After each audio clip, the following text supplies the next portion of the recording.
Hello, Mom. I heard you were hospitalized for malnutrition. Weren't you eating properly? I've been sending you money, Raymond said. Yes, thank you for that. But it's only 60 cents. The fee to transfer the money costs more than that, so don't worry about it. 60 cents? I thought I was sending you $100 a month. I am Caroline, and I'm turning 80 this year. I lost my husband 5 years ago and now live alone in a small, old apartment. Since I got married, I've been a full-time housewife, relying on my small pension and my husband's survivor benefits as my only income. Life is tough, so I try to save money however I can, especially on food and utilities. Today, it's been snowing lightly since morning, but I haven't turned on the heater to save electricity. Instead, I wear a thick jacket and layer warm pants inside the house to stay warm. My fingers are cracked and bleeding from washing with cold water, and my left hand is swollen with frostbite. While I was cleaning up after lunch, my daughter-in-law, Samantha, came to visit. Hello, mother-in-law. I brought your medicine for the week. It's the usual $80. Samantha brings me medicine every week. Raymond cares for me too, but he's very busy as a pharmacist at a large hospital, so Samantha helps me out. A few years ago, Samantha would take me to my checkups, but now she just delivers the medicine to save money. Still, it's expensive for me, but I'm told that stopping the medication would make me feel worse, so I keep buying it. Samantha used to work as a pharmacist like Raymond but now works part-time at a local drugstore. I'm grateful for her help, but today, I asked her, by the way, have you seen the box of rice crackers I kept in the drawer? The one with the children's scribbles on the lid? It's been missing since last week. I pointed to the dresser in the back. Last week, I'd asked Samantha to tidy up the area, but since then, I couldn't find the box where I kept my savings.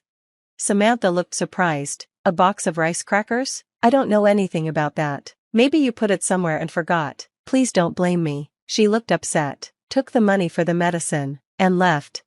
After putting away the medicine, I grabbed my cane and went to the post office. Since my husband passed away, my only income has been my pension. My son Raymond tries to help by sending me money each month, but when I checked my bank account, I saw just 60 cents deposited, barely enough to cover anything. Still, it's a kind gesture, even if it doesn't help much.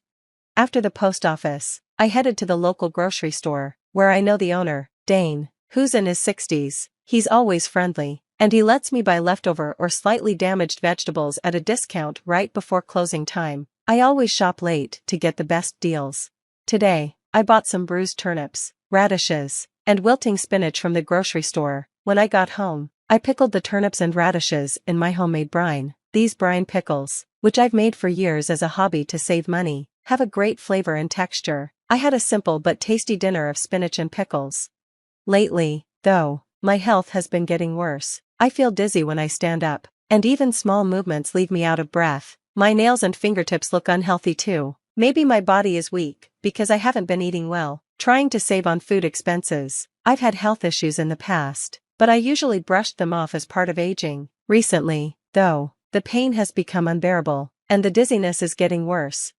I decided to call my daughter-in-law, Samantha, to ask if she could take me to the hospital. Are you sure you need the hospital just for dizziness? She asked. I'm really busy, and so is Raymond. Can we do it another time?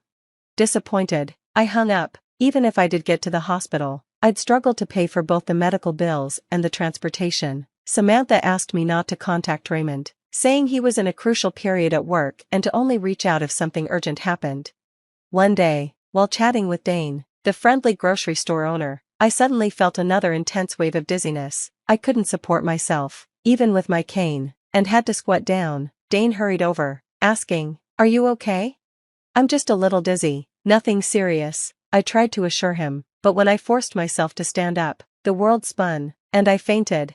When I woke up, I was in a hospital bed with Dane sitting beside me. I had an 4 drip in my arm. Dane explained that after I collapsed at his store, he called an ambulance. I'd slept through the night, and it was already morning. The doctor told me I had anemia, caused by severe malnutrition. My bones were weak, and my condition was more serious than I had realized. I worried about the cost of the treatment and wanted to leave, but the doctor insisted I stay hospitalized for a week.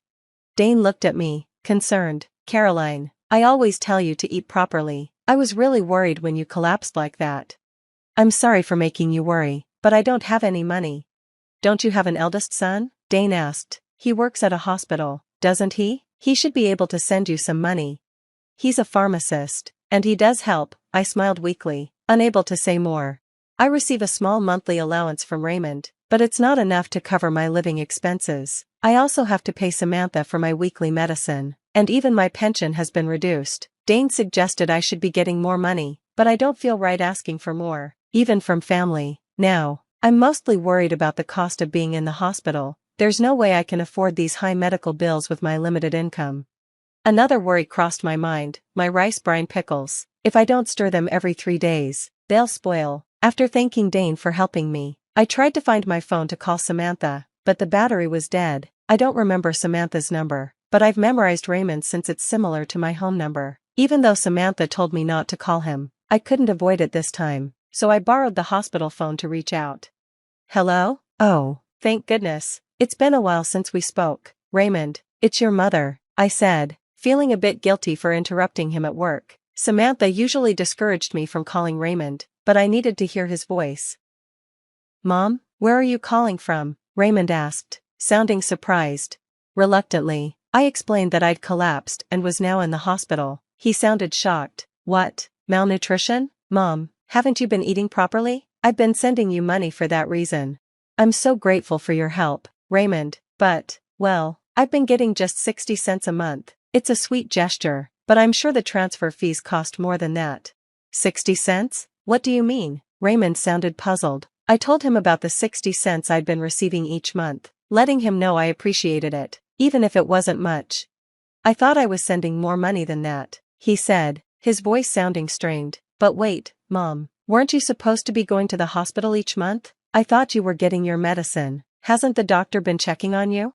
Samantha brings the medicine to me every week, I replied. I haven't been to the hospital in years. Lately, I've had bad dizziness and heart palpitations, and I did want to go, but when I asked Samantha, she said she was too busy. Just the medicine every week? Raymond, are you listening? I asked. He muttered something quietly, as if he was deeply worried about something. Anyway, I know you're busy, but could you bring me some clothes and my insurance card on your next day off? Also, please stir the rice brine pickles every 3 days, I said. Raymond replied, I have the keys to your house, so I'll leave work early today and go there. Don't worry about the hospital bills, I'll be there by this evening. Raymond sounded preoccupied, but I was grateful he was coming right away. I reminded him, make sure to wash your hands and stir the pickles with your bare hands. He showed up that afternoon, having left work early. As he organized the clothes and belongings he'd brought from the house, he asked me carefully about everything, the house, my health, the medicine, and Samantha. He also brought my bank book, and we checked it together. It showed a string of deposits of just 60 cents each month for the last 5 years. Raymond frowned at it intensely. Since our morning call, Raymond had seemed unusually tense. I'd tried calling him a few times each month before this, but he'd never picked up or called me back. I felt bad for making him leave work early today, so I apologized casually, but he just asked me a series of questions. Then, he quickly pulled out his phone, typing intently. I wondered what was going on. After sending a message to Samantha, he grabbed his backpack and told me he'd be back soon. Left alone, I felt an odd sense of worry, but I lay down to rest. That evening, Raymond returned and asked how I was feeling. After receiving 4 fluids and finally sleeping in a warm bed, I felt much better. We were chatting and snacking on some fruit when Samantha entered the room.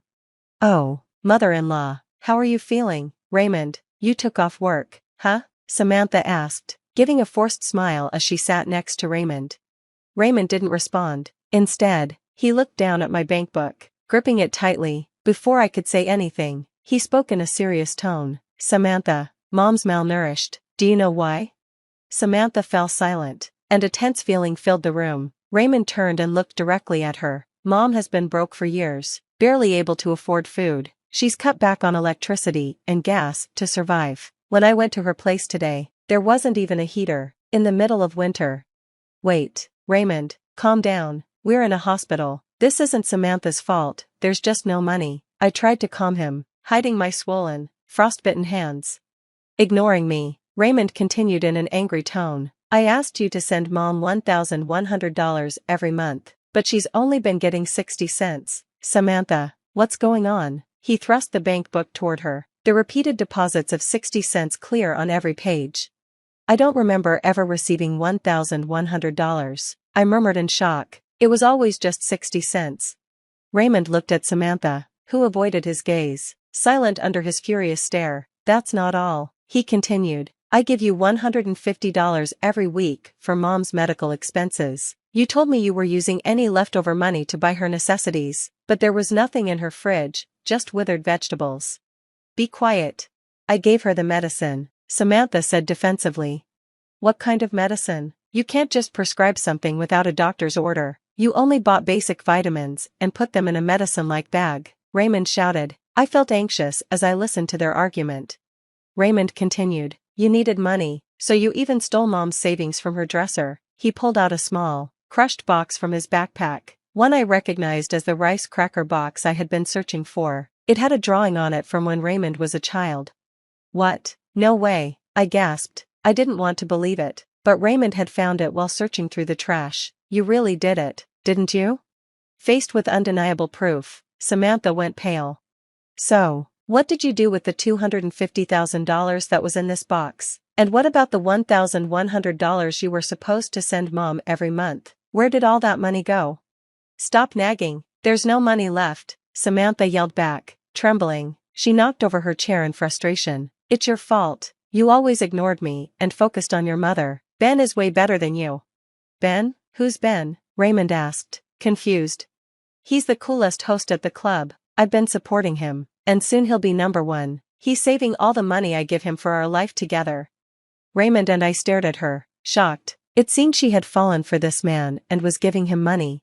All right, Samantha, let's get a divorce right here. You should go after that guy, Raymond said quietly, pulling out divorce papers from his backpack and placing them on the table. Sign the papers and pack your things tonight. I'll stay at the hospital. What? Don't be selfish. You can't just decide that, she protested. Do you realize what you've done? Faking medicine and stealing money? If you don't want a divorce, we can go straight to the police, Raymond replied. Samantha, once confident, now looked fearful under Raymond's gaze. She began making tearful excuses. I had no choice. My part-time job wasn't enough. I took a little from the money you sent and the medicine fees, but I know it was wrong. Besides, neither of you noticed for years, right? You both share some responsibility. Enough. You went through my phone and blocked Mom's number. You deliberately kept us apart. Raymond slammed the divorce papers down hard. Anyway, this is goodbye. You will pay back every penny you took from us, or we'll go to the police. Finally realizing the severity of her actions, Samantha had nothing to say, tears in her eyes. She signed the divorce papers and left that night, like she was running away. Raymond demanded that she repay all the money she had taken over the past 5 years, which added up to over $900,000. I was shocked to learn the amount. Samantha later lost contact with the host and was banned from the club after causing a scene. Rumors spread, and she was fired from her part-time job. With no income, she struggled to find a place to live and had to sleep in internet cafes. What happened to her after that is unknown. I had almost given up on recovering the money, but her family learned about the situation and decided to repay the debt in small amounts. I was grateful for their effort, even if it wouldn't cover the full amount. After leaving the hospital, Raymond and I started a peaceful life together in the house Samantha had left. I had endured a tough time being exploited by her, but now I was eating well and my health was improving. Dane, the greengrocer who had always worried about me, finally felt relieved. I continued to make my specialty pickles. What had started as a hobby for saving money turned into something I shared with Raymond, who helped me improve my recipes. In a few years, my pickle channel became hugely popular, and I earned a good income from it. I had always thought making money was impossible for me since I had never worked full-time, but I learned the joy of bringing happiness to others. Now, I live a fulfilling life every day. Mom, where's the car? I asked in a panic, quickly checking our key case. Only the minivan key was missing. Anita, on the other end of the phone, let out a mocking laugh. All because I borrowed it, of course. It's not like it's at Helen's place or anything. What? I shot back. That car isn't even mine. Hi. I'm Helen Miller, a housewife with 1 daughter. My family and I moved to this town to coincide with my husband Mark's business trip. We're what you'd call a transfer family, which is common for us. Moving to new places always makes me anxious, especially when it comes to getting along with neighbors. Luckily, the people here have been kind, making me feel welcome. My daughter Ava has settled into kindergarten, and she's already making friends, chattering excitedly every day. I was starting to think we'd be okay here. But back to that phone call. Sorry, Helen, for borrowing the car, Anita continued. It's fine, I sighed. I was just planning to do some shopping today. A few days earlier, I had gone to a department store a bit farther away with a local mom friend. The store had a fantastic selection, but it was inconvenient to get to without a car. When the topic of shopping came up, I casually suggested, why don't we go together? I can drive. We have a minivan that Mark got for family outings. He drives his own car, so the minivan is mostly mine. The minivan was pretty nice, and my neighbors had complimented me on it more than once. Nice car, Helen. You're so lucky to have it. Word got out that I'd been to that department store, and soon after, Anita, one of the first mom friends I made here, brought it up. She's lively and friendly, but she can be overwhelming. At first, she showed me around town, which was sweet. But the more we talked, the more she started bringing up money, especially in a way that made me uncomfortable. My husband's in a decent position, but the pay could be better, she'd say with a smirk. Oh, really? I'd respond politely. Well, he's young for his position. She'd continue, casually flashing an expensive handbag. He bought me this for our anniversary, $22,000. That's nice, I replied, feeling awkward. Our conversations often felt competitive. Anita would drop snide remarks about people's clothes and accessories or gossip about others. She was clearly trying to flaunt her wealth while putting others down. It left a bad taste in my mouth. So when she asked if I could take her to the department store, I hesitated. But her persistence wore me down. Well, if I'm free sometime, I said, trying to be non-committal. She took that as a promise, and soon enough, we ended up going together. The shopping trip was exhausting. We spent 5 hours at the store, but even as I tried to wrap things up, Anita wanted to keep going. Let's go there next, she said, pointing toward another section. Sorry, I told her, I need to get home soon. Ava will be back from kindergarten. She pouted. What? We've barely had any fun yet. I sighed. We've been here for 5 hours, Anita. I really need to go. The entire drive back, she criticized my outfit and gossiped about other moms. Her tone was so condescending that I couldn't wait to drop her off. But things didn't end there. She started showing up at my house unexpectedly, asking to borrow the car for random errands. Can I borrow your car? My foot hurts today, she'd say. Each time, I politely refused, but she always acted like it was no big deal. What's the problem? It's just for a little while. She'd grumble before leaving in a huff. This became a regular pattern. Then, one weekend, Ava had a piano recital. Some of her kindergarten classmates attended the same piano school, which was a bit far away.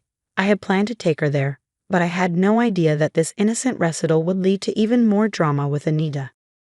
I suggested, should I drive us there, wanting to repay the kindness I had received from the other moms. When I offered, they looked surprised. Are you sure?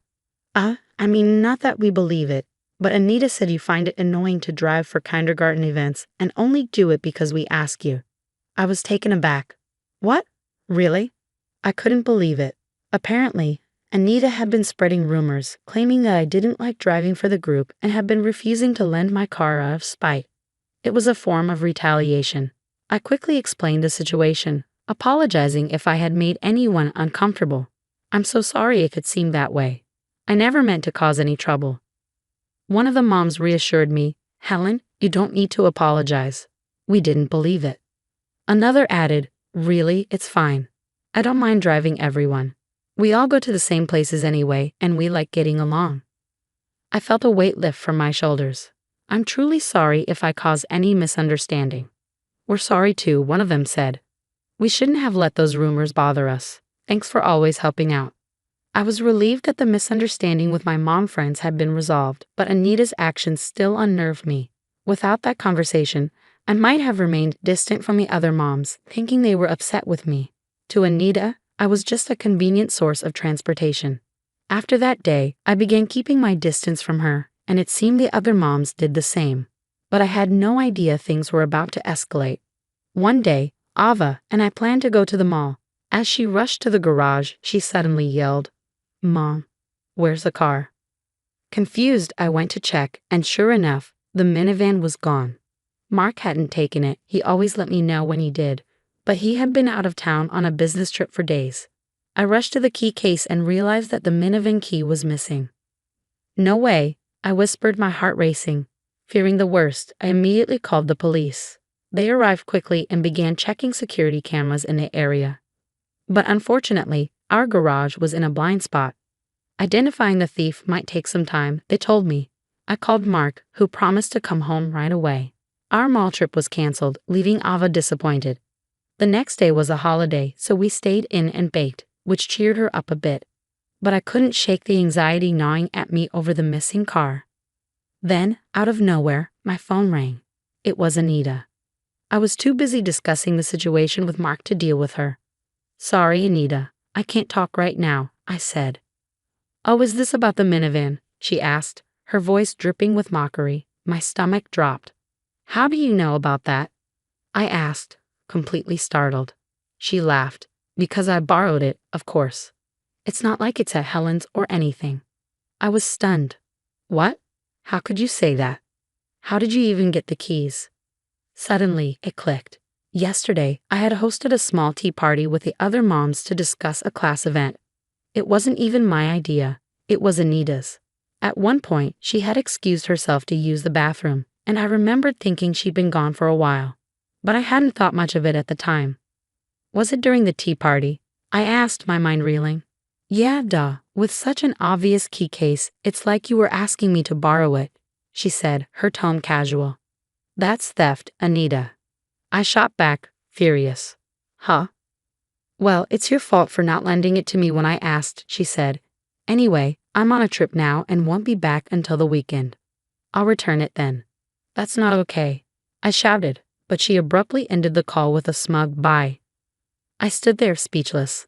On one hand, I felt relieved the car wasn't gone for good, but on the other, I was shaken that a so-called friend could do something so brazen. I explained everything to Mark, who listened calmly. With a wry smile, he said, "I really want to understand what kind of morals people have." "Yeah, being taken advantage of like this is exhausting," I sighed. "Don't worry," he said. "I'll handle it. And honestly, you wouldn't want to keep driving a car that's been misused, right? I was thinking of returning it to the company soon anyway, so this works out." Our minivan hadn't actually been purchased by us. Mark works for a major car company, and they provided the vehicle for us to use and test drive. He'd been planning to return it soon, and now it seemed like the perfect time. Although the car wasn't technically ours, we were allowed to use it as part of an unusual employee benefit.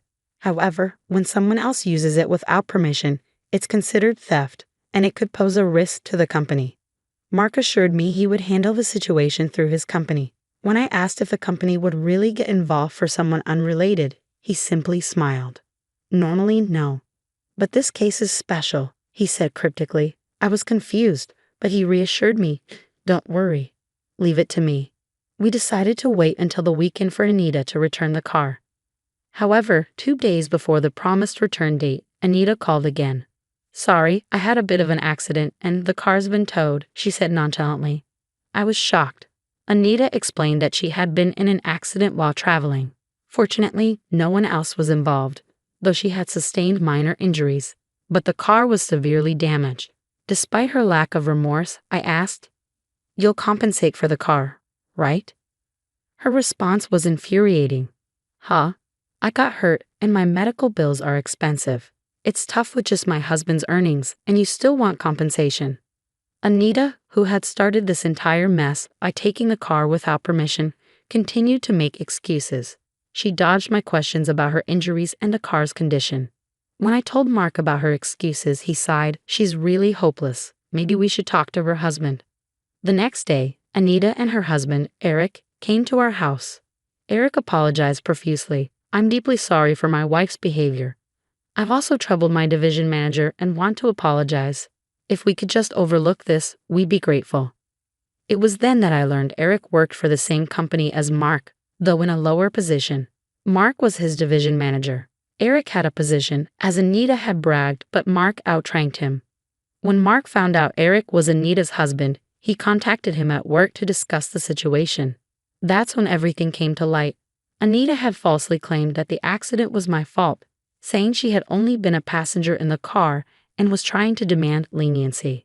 Eric, furious after learning the truth, had brought her to our house to apologize. "We will definitely compensate for the car.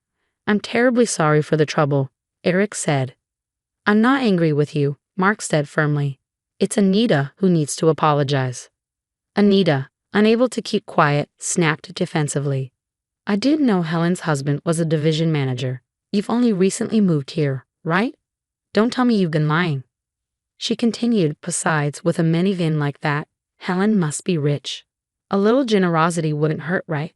I immediately interjected, "That car isn't ours." "What?" Anita looked shocked. Mark calmly explained, "The car is provided by the company. It's not ours. It's part of a special program unrelated to my department. It's a company car, not a personal vehicle, so a settlement is out of the question." Her face went pale as she began to realize the seriousness of the situation. Mark then confronted her. "What you did is unmistakably theft. You sneaked into our home, stole the keys, and used the car without permission, then you damaged it. This is beyond common sense. We'll be discussing this with our superiors and considering the consequences." "Wait, what's going to happen to me?"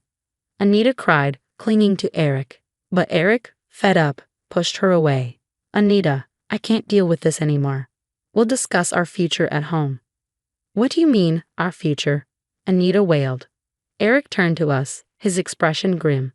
"Division Manager Miller, Mrs. Miller, I'm truly sorry. We will compensate the company for the car." "All right," Mark said. "We'll discuss it further at the office." Eric apologized several times before dragging a protesting Anita out of our house. The commotion had attracted the attention of the neighbors, who stood whispering among themselves. After they left, Mark, with a wry smile, explained more about Eric. "He's an excellent subordinate, but often talks about his home troubles during company dinners. When I mentioned his name, I realized he was married to Anita. I've been trying to find a way to help him, but this incident might change their relationship." Indeed, the company billed Anita for the extensive repair costs, and she ultimately agreed to pay. Eric decided to divorce her after the incident, despite her pleas. He contacted her parents, explained everything, and they took her back home. Anita's parents, who were very strict, covered the repair costs, and Anita is now working to pay them back. Eric, who wasn't at fault, kept his job and continues to work diligently under Mark. As for me, my relationship with the other moms grew closer after Anita's departure. They sympathized with me, saying it must have been tough.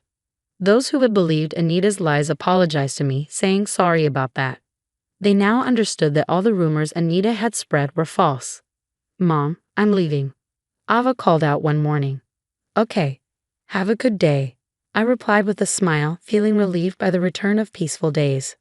With the drama behind us, I'm determined to continue supporting my family as a housewife. Her stomach, crying out in pain. The paramedics arrived quickly, placing her on a stretcher. One of them turned to me and asked, "Is she your daughter? Can you come with us?" Beth, despite her evident agony, looked at me with a pained expression and corrected them. "She's just my son's wife, not my daughter." "Ma'am, she's your relative, isn't she? Will you come with us?" The paramedic asked again, directing the question to me. I met Beth's gaze with a cold glare. "I will not accompany her to the hospital," I replied firmly. "My name is Carla, and I'm a 27-year-old housewife. My husband Leon and I have been married for 3 years. We met at a mixer hosted by a mutual friend. Leon, with his cheerful and outgoing personality, was someone I admired from the start. Unlike me, he could talk to anyone with ease. I never imagined he'd be interested in someone like me, quiet and reserved. But to my surprise, he started approaching me. "Carla, are you interested in camping?" he asked one day. "I've only been once, back when I was a student," I replied. "I see. I love camping. Why don't we plan a trip with some friends?" he suggested. The idea excited me, and we went camping with a small group. It was on that trip that we began to grow closer, eventually leading to dates and dinners together. 2 years into our relationship, Leon proposed, and I happily accepted. When it came time to meet his parents, I was nervous but hopeful. His father, Walter, was kind and welcoming, much like Leon. His mother, Beth, was quieter, smiling politely but not saying much. I mistook her reserved demeanor for shyness, thinking she might be similar to me. That illusion shattered during a family gathering at their home. As soon as Beth saw me, she ordered, "Hurry up and come to the kitchen and help me." Once there, she snapped, "You're such a slowpoke. Can't you just get on with it?" Her tone was harsh, and she continued to criticize me throughout the evening. I tried to keep up, but Beth was relentless, making me clean every corner of the house, even places no one would see during the party. By the end of the night, I was exhausted, but Beth wasn't finished. "There's an empty glass. Go pour the beer," she commanded. Then she turned to the other relatives and remarked, "Please excuse Carla. She's really an uncaring wife, spoiled from her upbringing. It's hard teaching her everything." She laughed cruelly, casually insulting both me and my parents. I glanced at Leon, who was drinking and chatting loudly, seemingly oblivious to my distress. His indifference hurt more than Beth's words. This was my first real encounter with Beth, and it was nothing like the quiet, gentle impression she had given when we first met. It became clear that she had been assessing me all along, perhaps deciding what kind of daughter-in-law I would be. Later that night, Walter approached me. "Carla, I'm sorry for the hard time Beth gave you. She has a strong personality, and she's very attached to Leon since we had him late in life. I hope she didn't cause you too much trouble." "It's not a problem," I replied, trying to ease his concern, though deep down, I was starting to realize the challenges ahead. Despite everything, I wasn't completely dissatisfied. I knew some mother-in-laws could be difficult, and I had heard stories of uncooperative husbands, but Leon was kind at home, sharing household chores and being generally supportive. Over the next year, we visited his parents only on holidays, but everything changed when Walter had a serious accident and needed care. Beth asked us to move in with them, but I never imagined it would turn out to be the biggest mistake of my life. When we moved into my in-laws' house, Beth initially greeted us kindly. "Thank you for coming and taking care of us," she said, her voice warm and welcoming. Just as I started to believe her attitude had changed, she quickly added, "Now, I want you to start doing some housework right away." "Excuse me?" I replied, taken aback. "You're the wife who married into this family, so it's only natural for you to do the housework. I need you to vacuum and wipe the floors immediately. What are you waiting for? Hurry up." Beth's tone turned sharp, and I found myself being treated like a servant from the moment we moved in. It didn't take long to realize that Beth's behavior at the family party wasn't a one-time thing. This was who she truly was. She began pushing all the household chores onto me, despite my full-time job. I couldn't manage the housework during the day, so Beth would pile it all on me after I returned home from work. Every evening, I come home exhausted, only to wash the dishes from Beth's lunch, cook dinner, clean the bathroom, and prepare a bath for her. I also had to clean the rest of the house, including the toilet. In the mornings, I was up early to make breakfast and prepare lunch for Leon. As Beth insisted, don't feed him unhealthy pre-made meals. If I didn't comply, she would get furious. Day after day, I forced my tired body to keep up with these demands, but as time went on, my work and the quality of my housework started to suffer. "You're so slow. Can't you do anything right? You're absolutely useless." Beth's verbal abuse became more frequent, and I grew more and more exhausted, both physically and mentally. The most painful part was my husband's indifference. He never defended me or acknowledged the toll this was taking on me. In fact, since we moved in, he had stopped helping around the house entirely. If Liam had continued to help like he used to, it might have made things more bearable. But even when Beth wasn't around, he showed no interest in supporting me. Eventually, I had no choice but to quit my job. The pressure of balancing work and housework became too much, and I knew my body couldn't take it any longer. Beth had always criticized women working in offices, so she was pleased when I resigned. I hated the idea of being alone with her all day, but I had no other option. However, quitting didn't ease my burden. In addition to the housework, Beth started making me take care of Walter. "You handle the rest," she'd say before heading out for shopping or lunch with friends, leaving me to care for him alone. Walter, seeing how overwhelmed I was, apologized.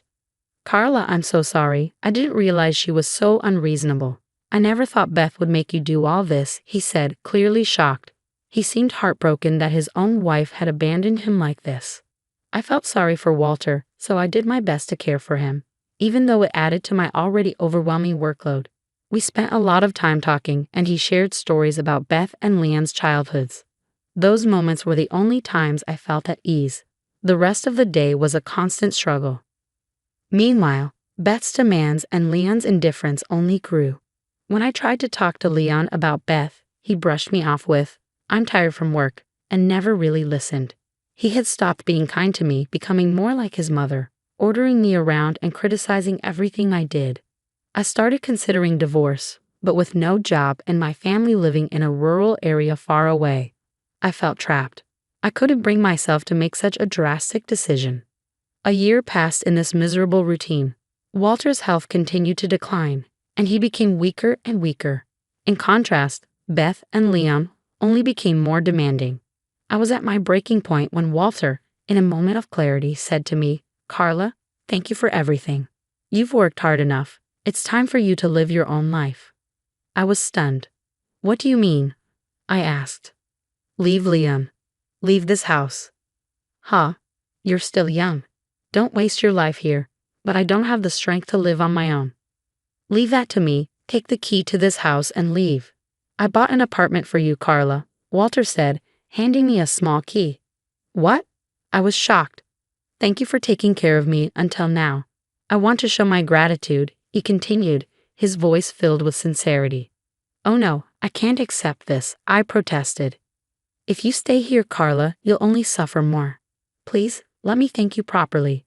"I don't want to have any regrets," Walter insisted. After a moment of hesitation, I decided to accept Walter's generous offer. Quietly, I began preparing for the move, packing my belongings little by little to avoid drawing attention from Beth and my husband. It took a long time, but eventually I was almost ready to leave. That's when it happened. One Saturday morning, Beth suddenly doubled over in pain, clutching her stomach. She had been out the night before, indulging in raw oysters with her friends, and it seemed they were the cause of her agony. As she writhed on the floor, my husband began packing his large suitcase. I assumed he was going to take her to the hospital, but instead he said, "Well, I'm off to go camping. Take care of Mom and Dad." I was stunned. His own mother was suffering, and yet he prioritized camping. I was too exhausted to even argue, so I let him go without a word. Meanwhile, Beth was on the floor, screaming, "Call an ambulance." I had no choice but to do as she asked. When the paramedics arrived and placed Beth on a stretcher, one of them asked, "Is she your daughter? Will you come with us?" Beth, still in pain, looked at me and corrected them. "She's just my daughter-in-law, not my daughter." The paramedic, puzzled, turned to me again. "You are her relative, though. Can you come with us?" I looked at Beth coldly and replied, "I will not accompany her to the hospital. She's bullied me, forced me to care for Walter alone, and made my life miserable. I'm leaving this house, and I'm getting a divorce. I'm a stranger to her now." Beth was speechless, her eyes wide with disbelief. But I didn't care. I went to my room, packed the rest of my things, and prepared to leave. The paramedics awkwardly carried Beth out as I finished my packing. Before leaving, I visited Walter's room one last time. "Walter, thank you so much for everything," I said. "That's my line. Thank you, Carla. Be happy," Walter replied, waving me off with a gentle smile. I waved back, then left the house, finally free. I had already arranged for a care helper to look after Walter when Beth wasn't around, so I knew he would be in good hands. I moved into the apartment Walter had given me, a beautiful, spacious place that must have cost at least $300,000. By the time the move was complete, the apartment was officially in my name. Now all that remained was to find a job and start my new life. A few hours later, my phone rang. It was my husband, his voice panicked. "Hey, why didn't you go with Mom to the hospital?" "She's furious." "There's no obligation for me to accompany her," I replied calmly. "I'm going to be a stranger to her soon, remember." "Huh? I'm divorcing you. The papers are on the table." "What? Why? We're really done for if you do this. If you don't understand why, then it's hopeless. You've ignored Beth's constant abuse toward me, and now you've started treating me just like she does. I can't stay with someone like that." "But even if you get divorced, you have nowhere to go," he protested. "Actually, I have a house. Walter gave me a condo." What? His shock was palpable. From now on, you'll have to communicate with me through my lawyer. With that, I hung up the phone. Apparently, my husband and Beth caused quite a scene after that, but Walter simply ignored them. In the end, he filed for divorce from Beth and kicked both her and my husband out of the house. He sold the family home and moved into a care facility. Beth and my husband lost everything. Meanwhile, I filed for alimony due to the abuse and harassment I'd endured, leaving them in debt and living in poverty. On the other hand, I found a new job and now live comfortably in the condo Walter gave me. From here on, I'll focus on living a peaceful life and finding what truly makes me happy. Why some people feel the need to torment their own daughter-in-law, I'll never understand. But I'm glad I took care of Walter, and I'm incredibly grateful for the gift he gave me. I hope to find a wonderful man someday and build a happy life. In today's world, many parents are deeply committed to providing a better life for their children. They dedicate themselves wholeheartedly to raising their children in a healthy environment, ensuring they grow up to be responsible adults. The first priority for many parents is to see their children settled, married, and eventually having families of their own.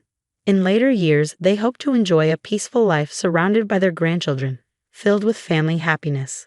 Throughout each stage of life, parents give selflessly without expecting anything in return. Yet many children take these sacrifices for granted, assuming that their parents are obligated to support them. If parents don't meet these expectations, they are often labeled as selfish. Some children even threaten not to care for their parents in old age, leaving many parents feeling disheartened. Aunt Jo, now 58, feels particularly strongly about this. She used to spoil her son, helping him with every detail of his life, buying him a car, a house, and even assisting with his wedding.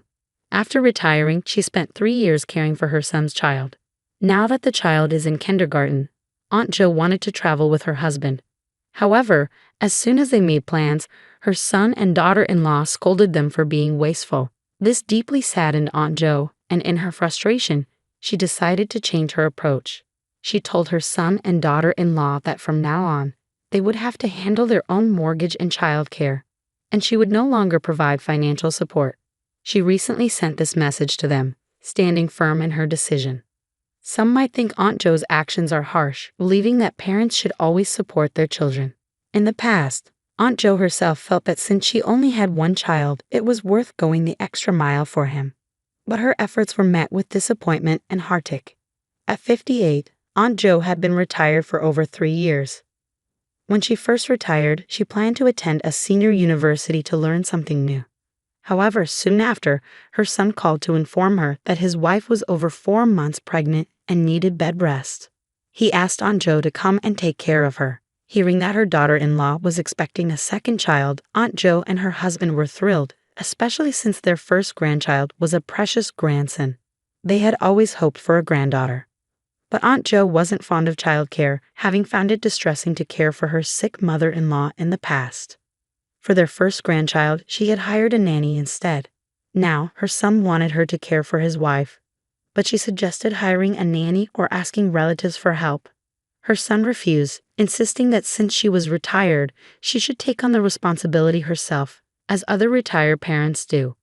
Aunt Jo couldn't argue with him and reluctantly gave up her plans to attend senior university, moving in with her son to care for her daughter-in-law during bed rest and helping with the older grandson.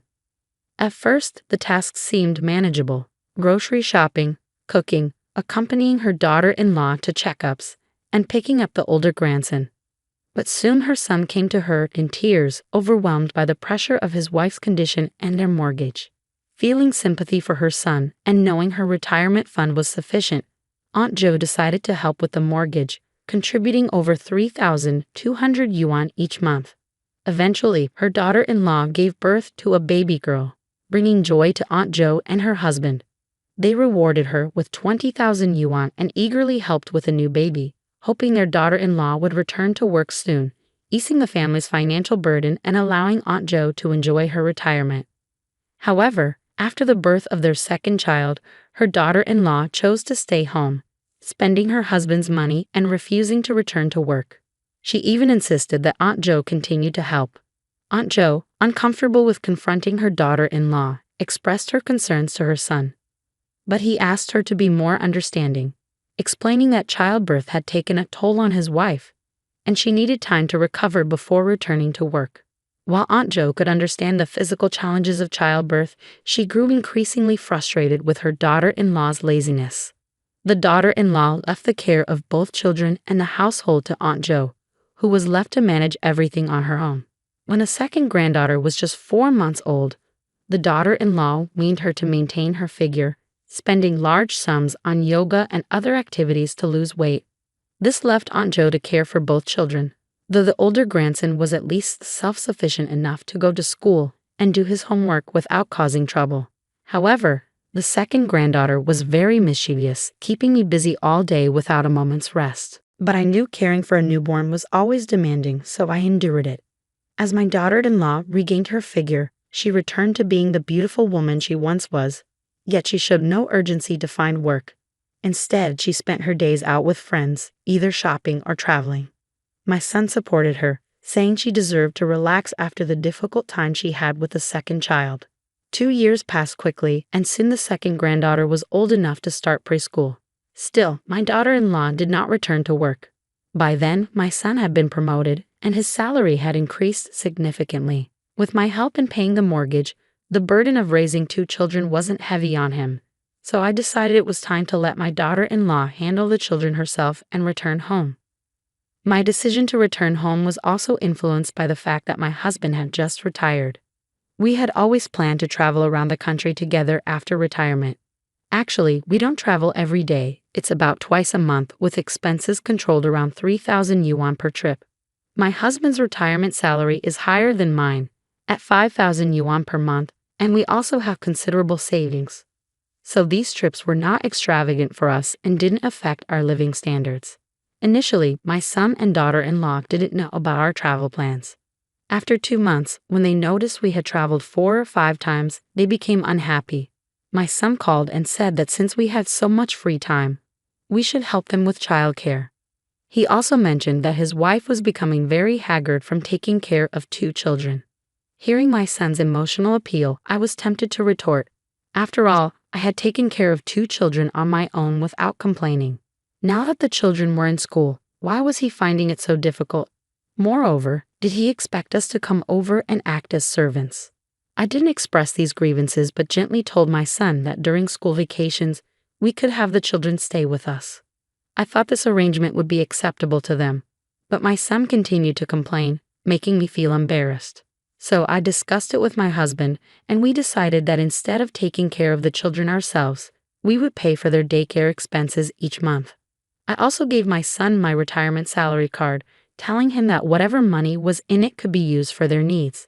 They seemed quite satisfied with this arrangement and often expressed concern for our safety while traveling.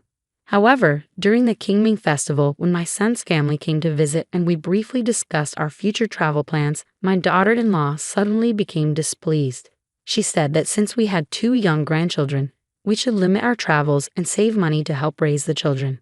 Hearing this, my husband spoke up, explaining that our travel budget was quite reasonable and that we spent less than 4,000 yuan on 2 trips each month, which was quite economical. But my daughter-in-law's complaints persisted. She accused us of spending too much on travel and not helping enough with the children. She said, "You spend 4,000 yuan a month on travel. That's too extravagant. Spending so much money and not helping us with the children is truly wasteful." At that point, my pent-up anger erupted. I told my daughter-in-law that while she might consider our spending extravagant, accusing us of being wasteful was going too far. My husband and I used our own retirement funds for travel, which did not affect the family's quality of life. How could that be considered wasteful? But she continued, "Have you ever seen parents who retire and spend over 4,000 yuan a month on travel? I dare say you're the only ones. Other parents use their retirement funds to ease their children's burdens, but you're just enjoying yourselves. If that isn't wasteful, then what is?" I was enraged and responded, "Isn't the support we've given you enough?" After that, my husband tried to calm me down, reminding me not to get angry, especially since it was a holiday. The argument ended with my son's family leaving, but what my daughter-in-law said really hurt both me and my husband. Even so, we tried to brush it off and not let it affect us, continuing our travels. However, my daughter-in-law kept complaining about our travels on social media, accusing us of being selfish and spending money only on ourselves without helping with the children. She even complained to my nieces and nephews, saying we were wasteful and spent money on travel without saving anything. At that time, relatives and friends began to think we were neglecting our son and grandchildren for the sake of travel, and they spoke poorly of us behind our backs. My husband and I were very embarrassed. I asked my daughter-in-law to mind her words, but she claimed she was just speaking the truth. My son, whom I had raised single-handedly, also sided with his wife against me. Seeing their united front, I couldn't hold back anymore and decided to stop indulging them.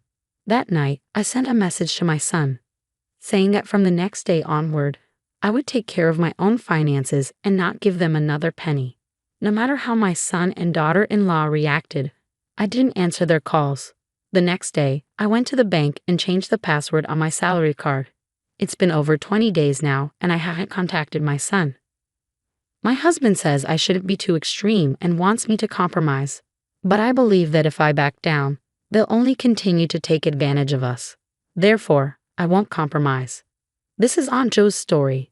Aunt Joe decided to cut off financial support to her son and daughter-in-law and insists on maintaining this stance until they apologize. Do you support Aunt Joe's actions? Thank you for watching, and see you next time. Your son got me pregnant. You better pay me $30,000 in alimony. That's what I was told the moment I picked up the restaurant's phone. The voice on the other end belonged to a young woman, who launched into a tirade without even bothering to introduce herself. Her aggressive tone and wild accusations made me think it was just another prank call, the kind you get when you run a popular restaurant in New York City.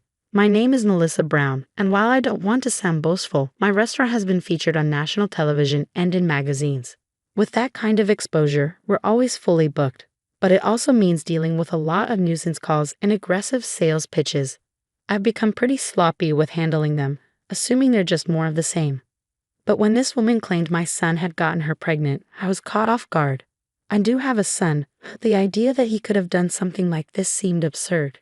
Despite thinking it was a prank, the shocking nature of her accusations piqued my curiosity, so I decided to listen, at least for a little while. I had an abortion. What are you going to do about the trauma I've been through?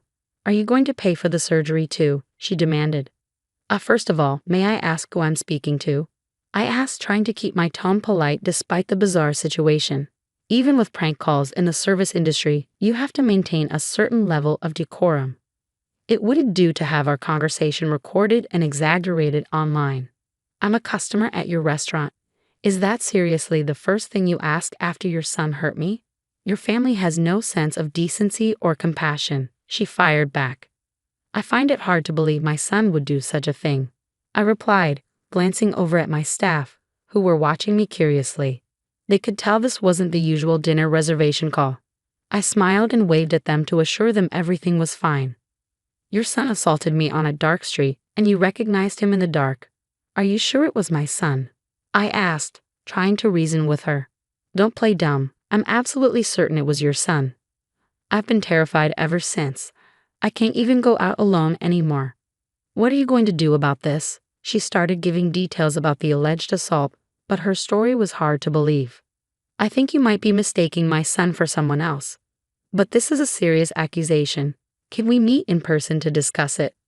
I suggested, knowing that most prank callers would back down when faced with the prospect of a face-to-face meeting. You want me to meet with a criminal's parent?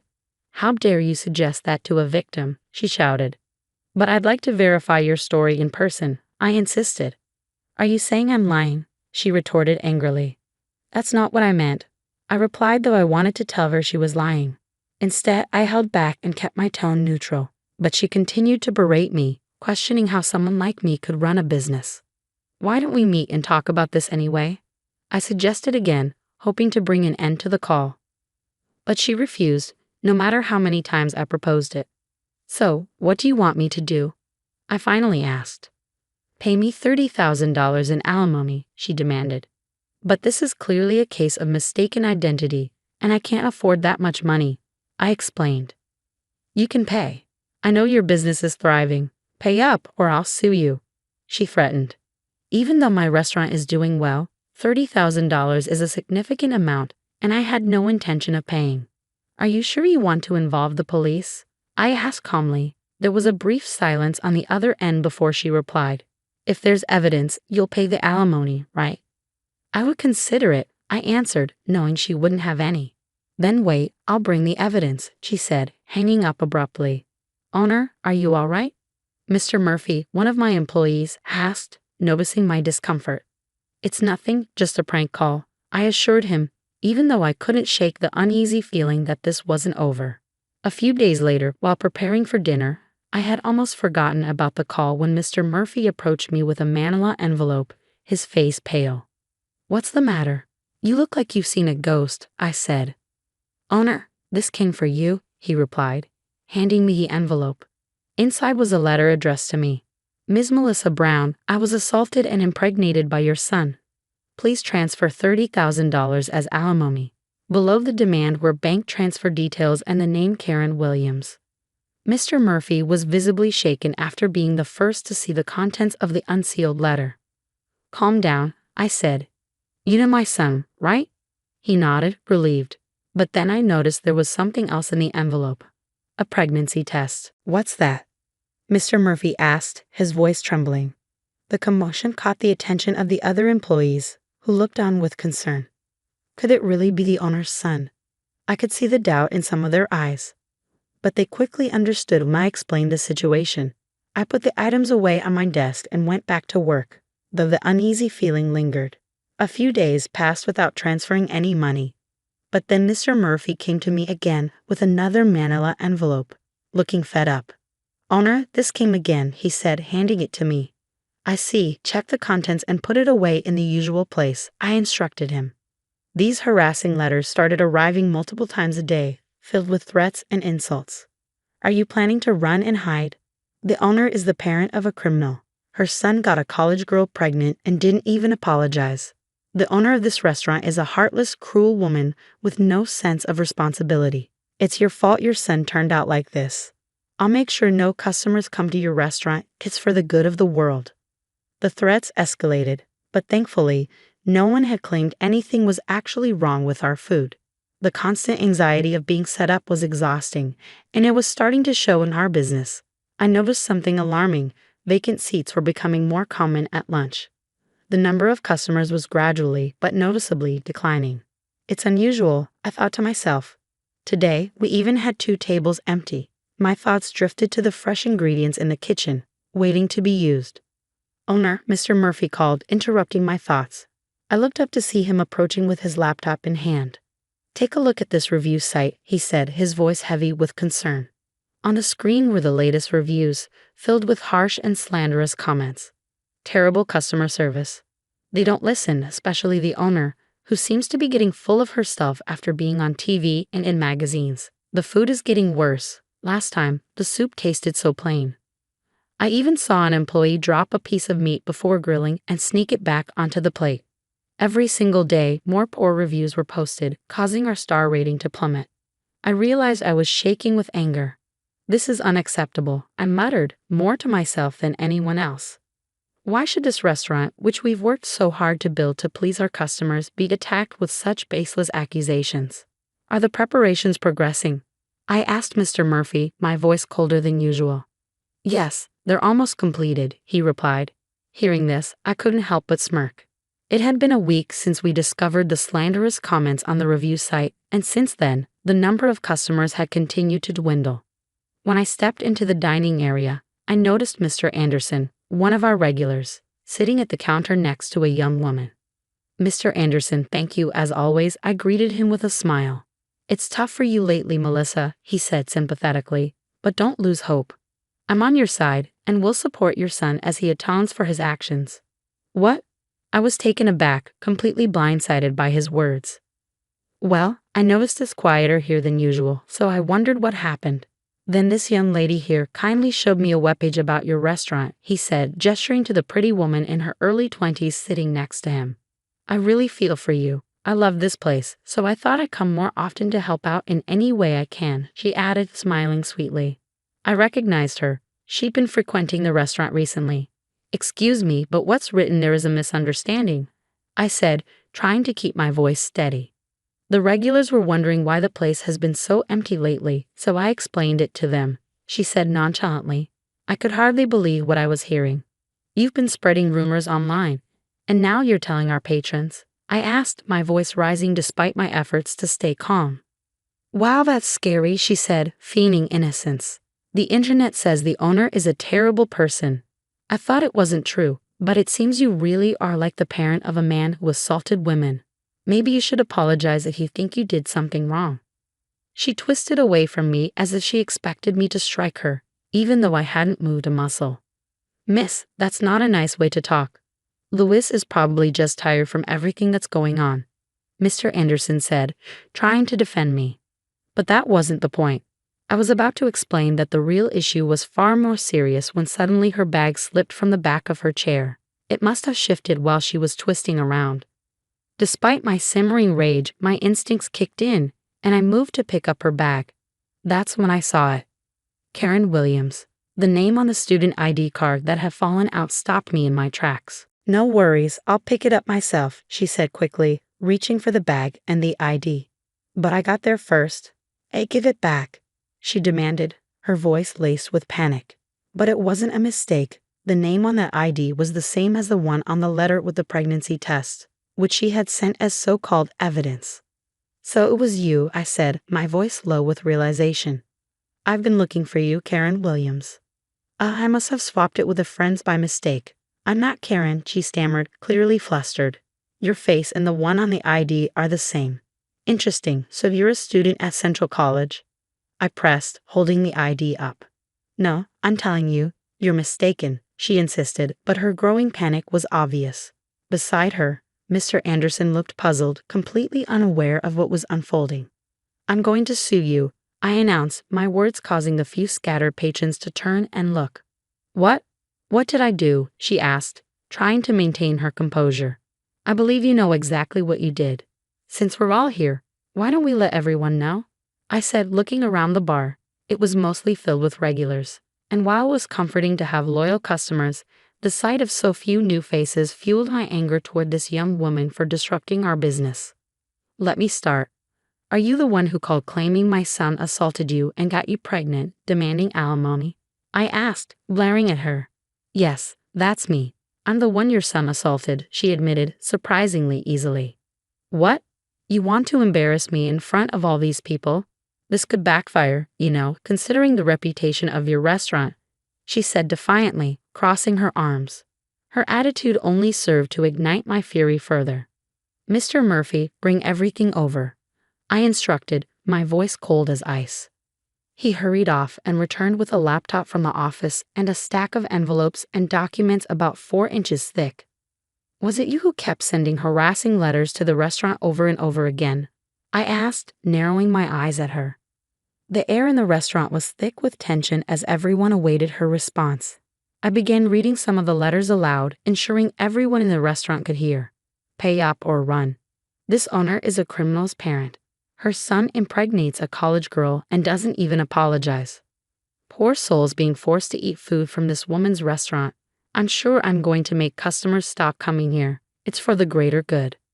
The harsh words left some of the regulars visibly shocked, covering their mouths in disbelief. This was outright blackmail. There's no proof that I sent those letters. Maybe someone else who heard the rumors sent them for fun. The young woman stammered, desperately trying to defend herself. Silently, I opened my laptop and showed her the screen of another review site. Some of you might have seen this, defamation on this review site. You did this too, right? I asked.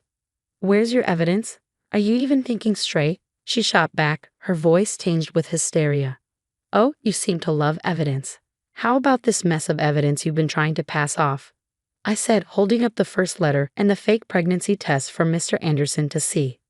This is the pregnancy test she brought as evidence. What do you think? Isn't this red line just a marker? Even my old eyes can see that, Mr. Anderson remarked.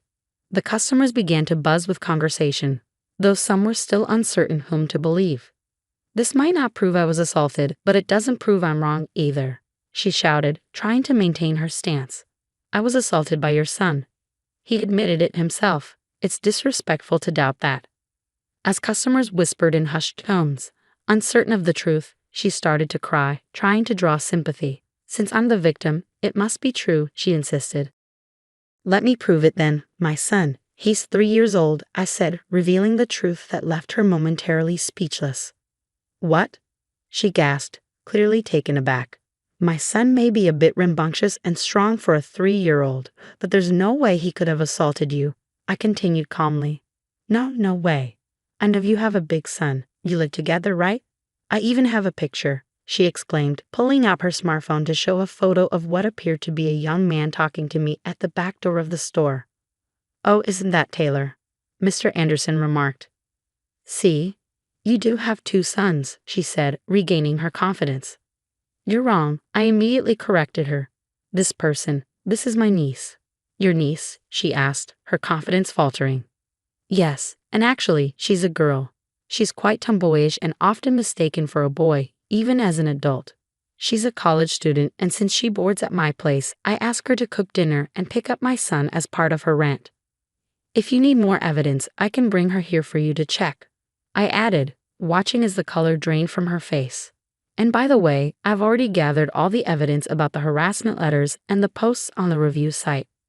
Evidence? No way, she murmured, looking as though she might collapse.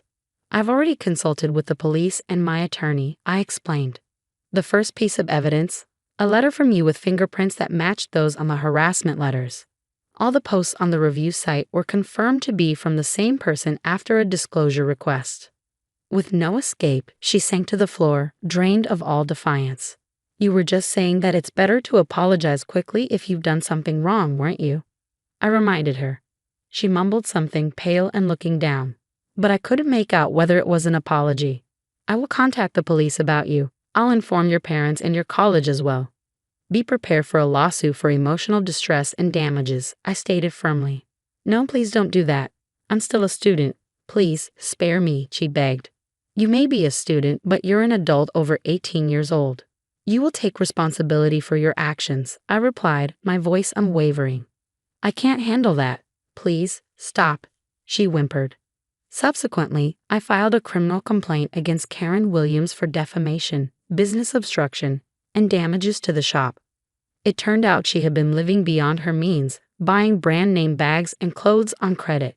When she couldn't keep up with the payments, she resorted to these crimes.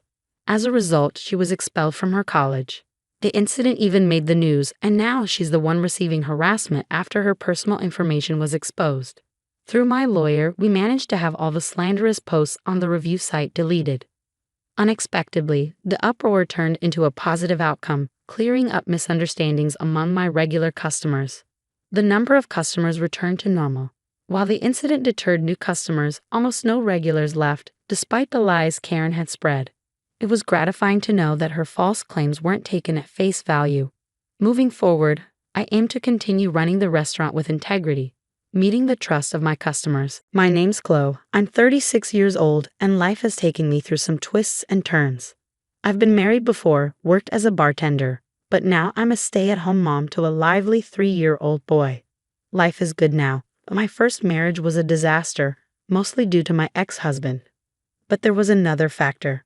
My younger sister, Jessica, who's just 2 years younger than me, managed to steal my then-husband right out from under my nose. This all happened 3 years ago. Just 2 months back, around New Year's, I ran into my ex and Jessica at church, of all places. When we told them that the child with us was fathered by my ex-husband, they were stunned.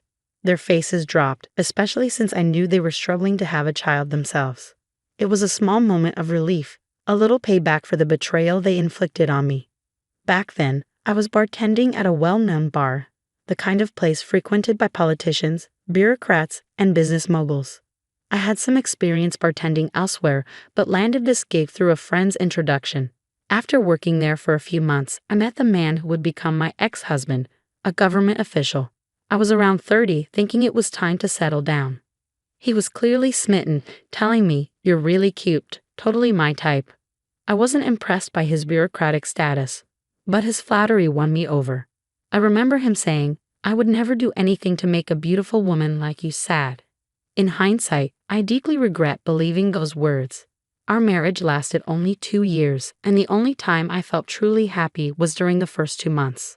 Despite his demanding job, my ex-husband always came home with a smile at first, but those smiles eventually faded. To cut to the chase, he was careless with his relationships with women, viewing all his social engagements as just another part of work.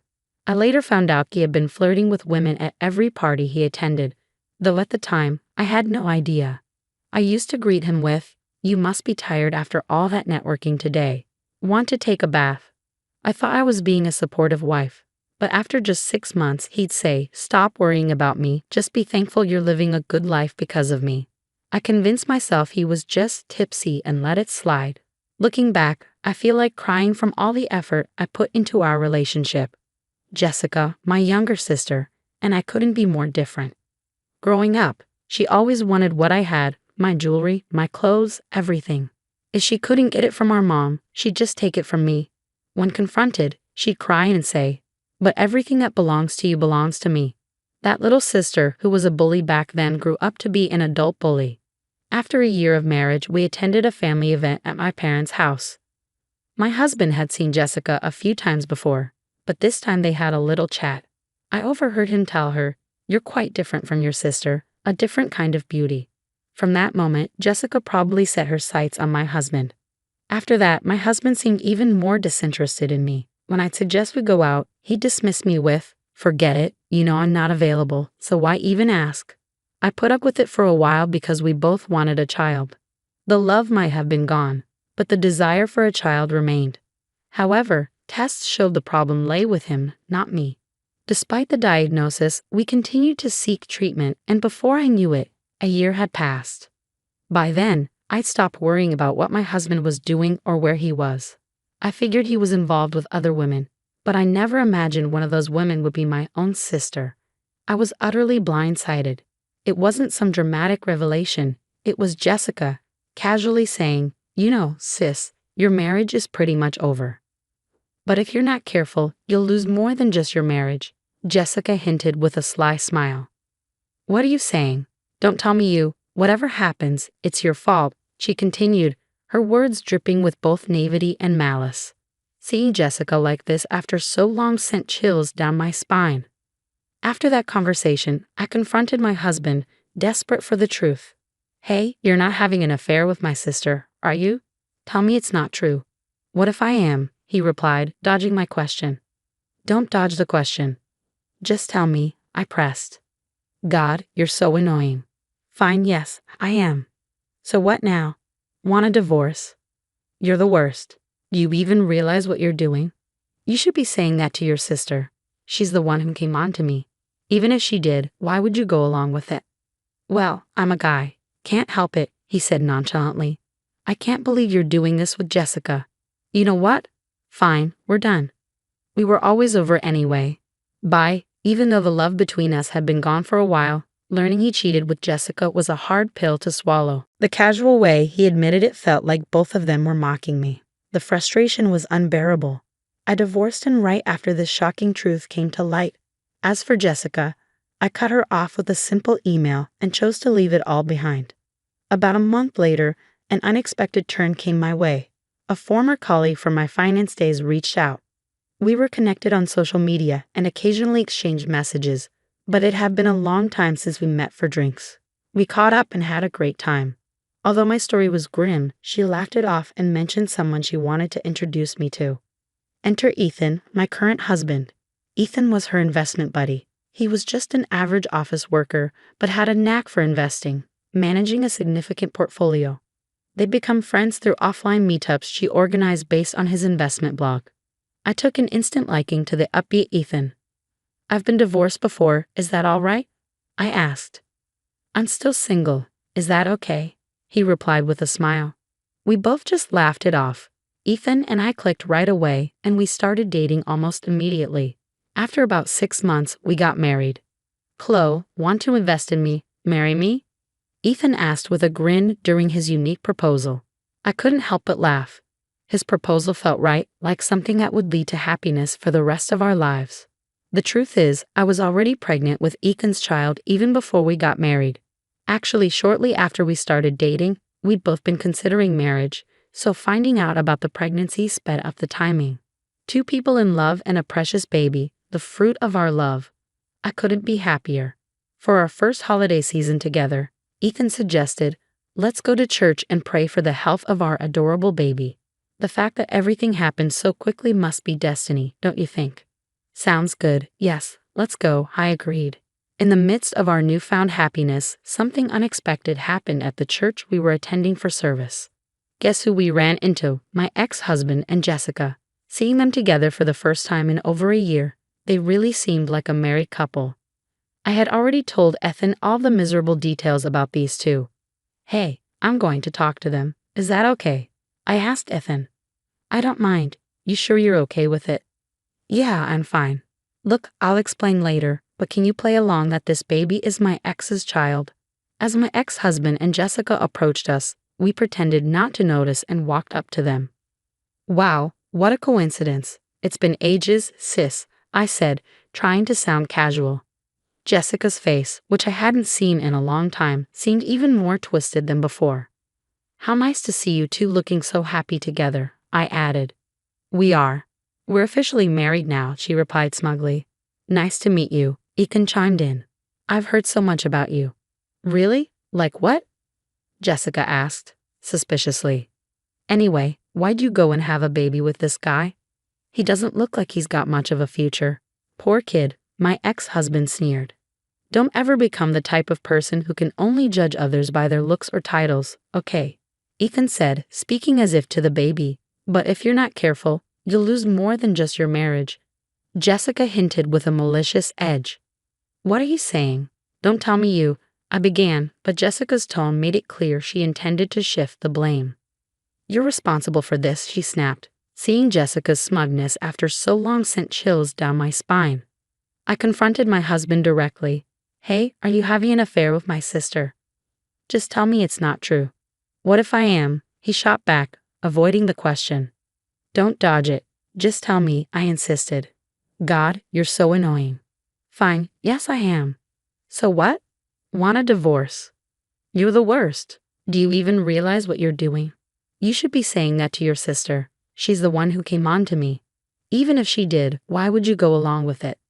Well, I'm a guy. Can't help it, he said dismissively. I can't believe you're doing this with Jessica. You know what? Fine, we're done. We were always over anyway. Bye. Even though our love had been long gone, learning he cheated with Jessica was a tough blow. His casual admission felt like a mockery. The frustration was overwhelming. I divorced him immediately and cut off Jessica with a terse email. About a month later, an unexpected twist occurred.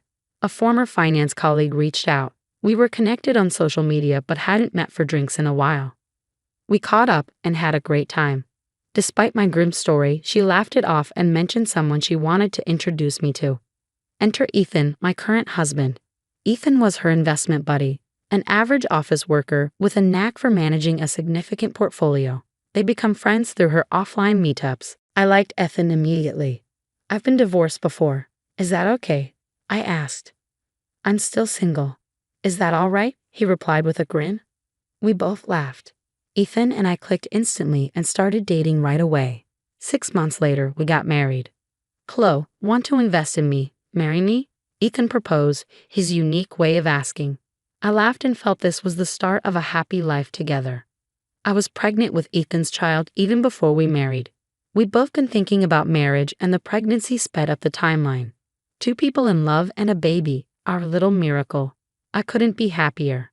For our first holiday season together, Ethan suggested, let's go to church and pray for our baby's health.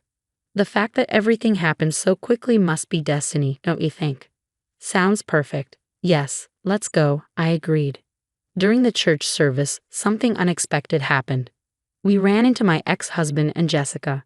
They looked like a married couple, and I had already told Ethan everything about them. Hey, I'm going to talk to them. Is that okay? I asked Ethan. I don't mind. Are you sure you're okay with it? Yeah, I'm fine. Just play along and pretend this baby is my ex's. As my ex and Jessica approached us, we acted like we hadn't noticed and greeted them. What a coincidence. It's been ages, sis, I said casually. Jessica's face, which I hadn't seen in a long time, looked even more twisted. "How nice to see you two looking so happy together," she said with a forced smile. "We are. We're officially married now," she added, trying to impress. "Nice to meet you," Ethan chimed in. "I've heard so much about you." "Really? Like what?" Jessica asked. "Why'd you have a baby with this guy? He doesn't look like he's got much of a future." "Poor kid," my ex-husband sneered. "Don't judge others by their looks or titles. You should start doing good deeds like volunteering or donating to charities. Since you're at church, why not pray for that?" Ethan retorted, addressing them indirectly. "You can't be serious. There's no way I'm letting this guy raise my special child. He comes from a line of bureaucrats. This can't happen." Jessica said, visibly rattled and on the verge of tears. "Look, I talked to Mom. This guy's just an office worker raising a child with a man who doesn't make much. That's just asking for the kid to be unhappy.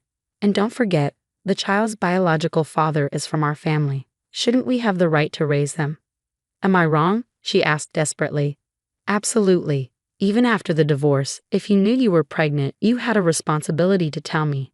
After all, it's my child," my ex said. "You think someone like you can raise a child? Don't kid yourself. You don't have the right to know, let alone raise this child," Ethan said firmly. "Hey, stop this ugly argument in front of the baby. You abandoned Chloe and this child. Remember, as Chloe said, you have no obligation to be informed or involved. And for your information, I might be an office worker, but I've done well in investments. I actually have more assets than you. I don't mean to brag, but don't worry, this child won't be unhappy. Shall we go, Chloe?" Ethan asked. "Yeah, take care, especially you two, the careless womanizer and the greedy one." Ignoring the flustered and frustrated pair, we left the church. "I'm sorry you got caught up in this, and thank you for going along with me," I said to Ethan. "No problem at all. Honestly, I'm impressed with how well you handled it. That was some award-winning acting. I fell for you all over again," he replied. "I never thought I'd end up at church for the sake of this child, let alone run into my ex and Jessica. But thanks to that encounter, I was able to get some satisfaction from my ex-husband and Jessica. I was secretly waiting for this moment, the chance to make them squirm with a lie about the baby being my ex's. I'm fully aware it's a cruel lie, but considering the heartless things they've done to me, I have no regrets. It was necessary for my sanity." "Mom, you don't have to tell Jessica about me, okay? You know the situation," I said. "Oops, my bad, but what happened to that girl?" Mom asked. "Don't worry about it.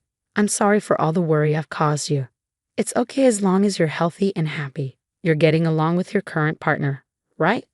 "Absolutely. I'm actually scared of how happy I am. Having daughters who've swapped the same man as their husband would have been a big worry for Mom. I was concerned about how this could strain her heart, especially since she's living alone in the family home after Dad passed away. When I mentioned this to Ethan, he suggested we move in with Mom. Are you sure? I really like your mom, Chloe. She's a fun person. Living with her would be like having two Chloes around. It'll be fun." "Well, should I take that as a compliment?" I laughed, realizing how understanding Ethan is. Plus, Mom would be thrilled to see a grandchild every day, and we have an extra pair of hands to help with the baby. I can't thank you enough, Ethan. "So you love me even more now?" I asked. Let me think about that." "What do you mean, let you think? The peak of happiness is still ongoing." Hi, I'm Emily. Before I dive into this wild story about how my dream wedding almost turned into a nightmare, please like and subscribe to hear more tales of family drama and sweet revenge. I never imagined that finding my perfect wedding dress would lead to so much trouble. But when you're dealing with a monster-in-law like Victoria, anything can happen. It all began when James proposed. We had been dating for 3 years, and I was over the moon. My family was thrilled. My parents even cried when we told them. "Oh, sweetie, we're so happy for you," my mom said, hugging me tight. My dad clapped James on the back, saying, "Welcome to the family, son." I was on cloud 9, ready to start planning our perfect day. And then I met Victoria, James' mom. At first, she seemed great. "Emily, darling, I'm so excited to finally meet you," she gushed, air kissing my cheeks. I was relieved. I'd heard horror stories about awful in-laws, but Victoria seemed wonderful. Boy, was I wrong. The first red flag appeared when we went dress shopping. My best friend Sarah came along for moral support. "Oh, you look stunning," Sarah squealed as I tried on a lacy A-line gown. But Victoria's smile seemed forced. "It's nice, but don't you think it's a bit revealing?" I frowned, glancing at the modest neckline. "Really? I thought it was pretty conservative." Victoria shrugged. "Well, I suppose if that's what you like."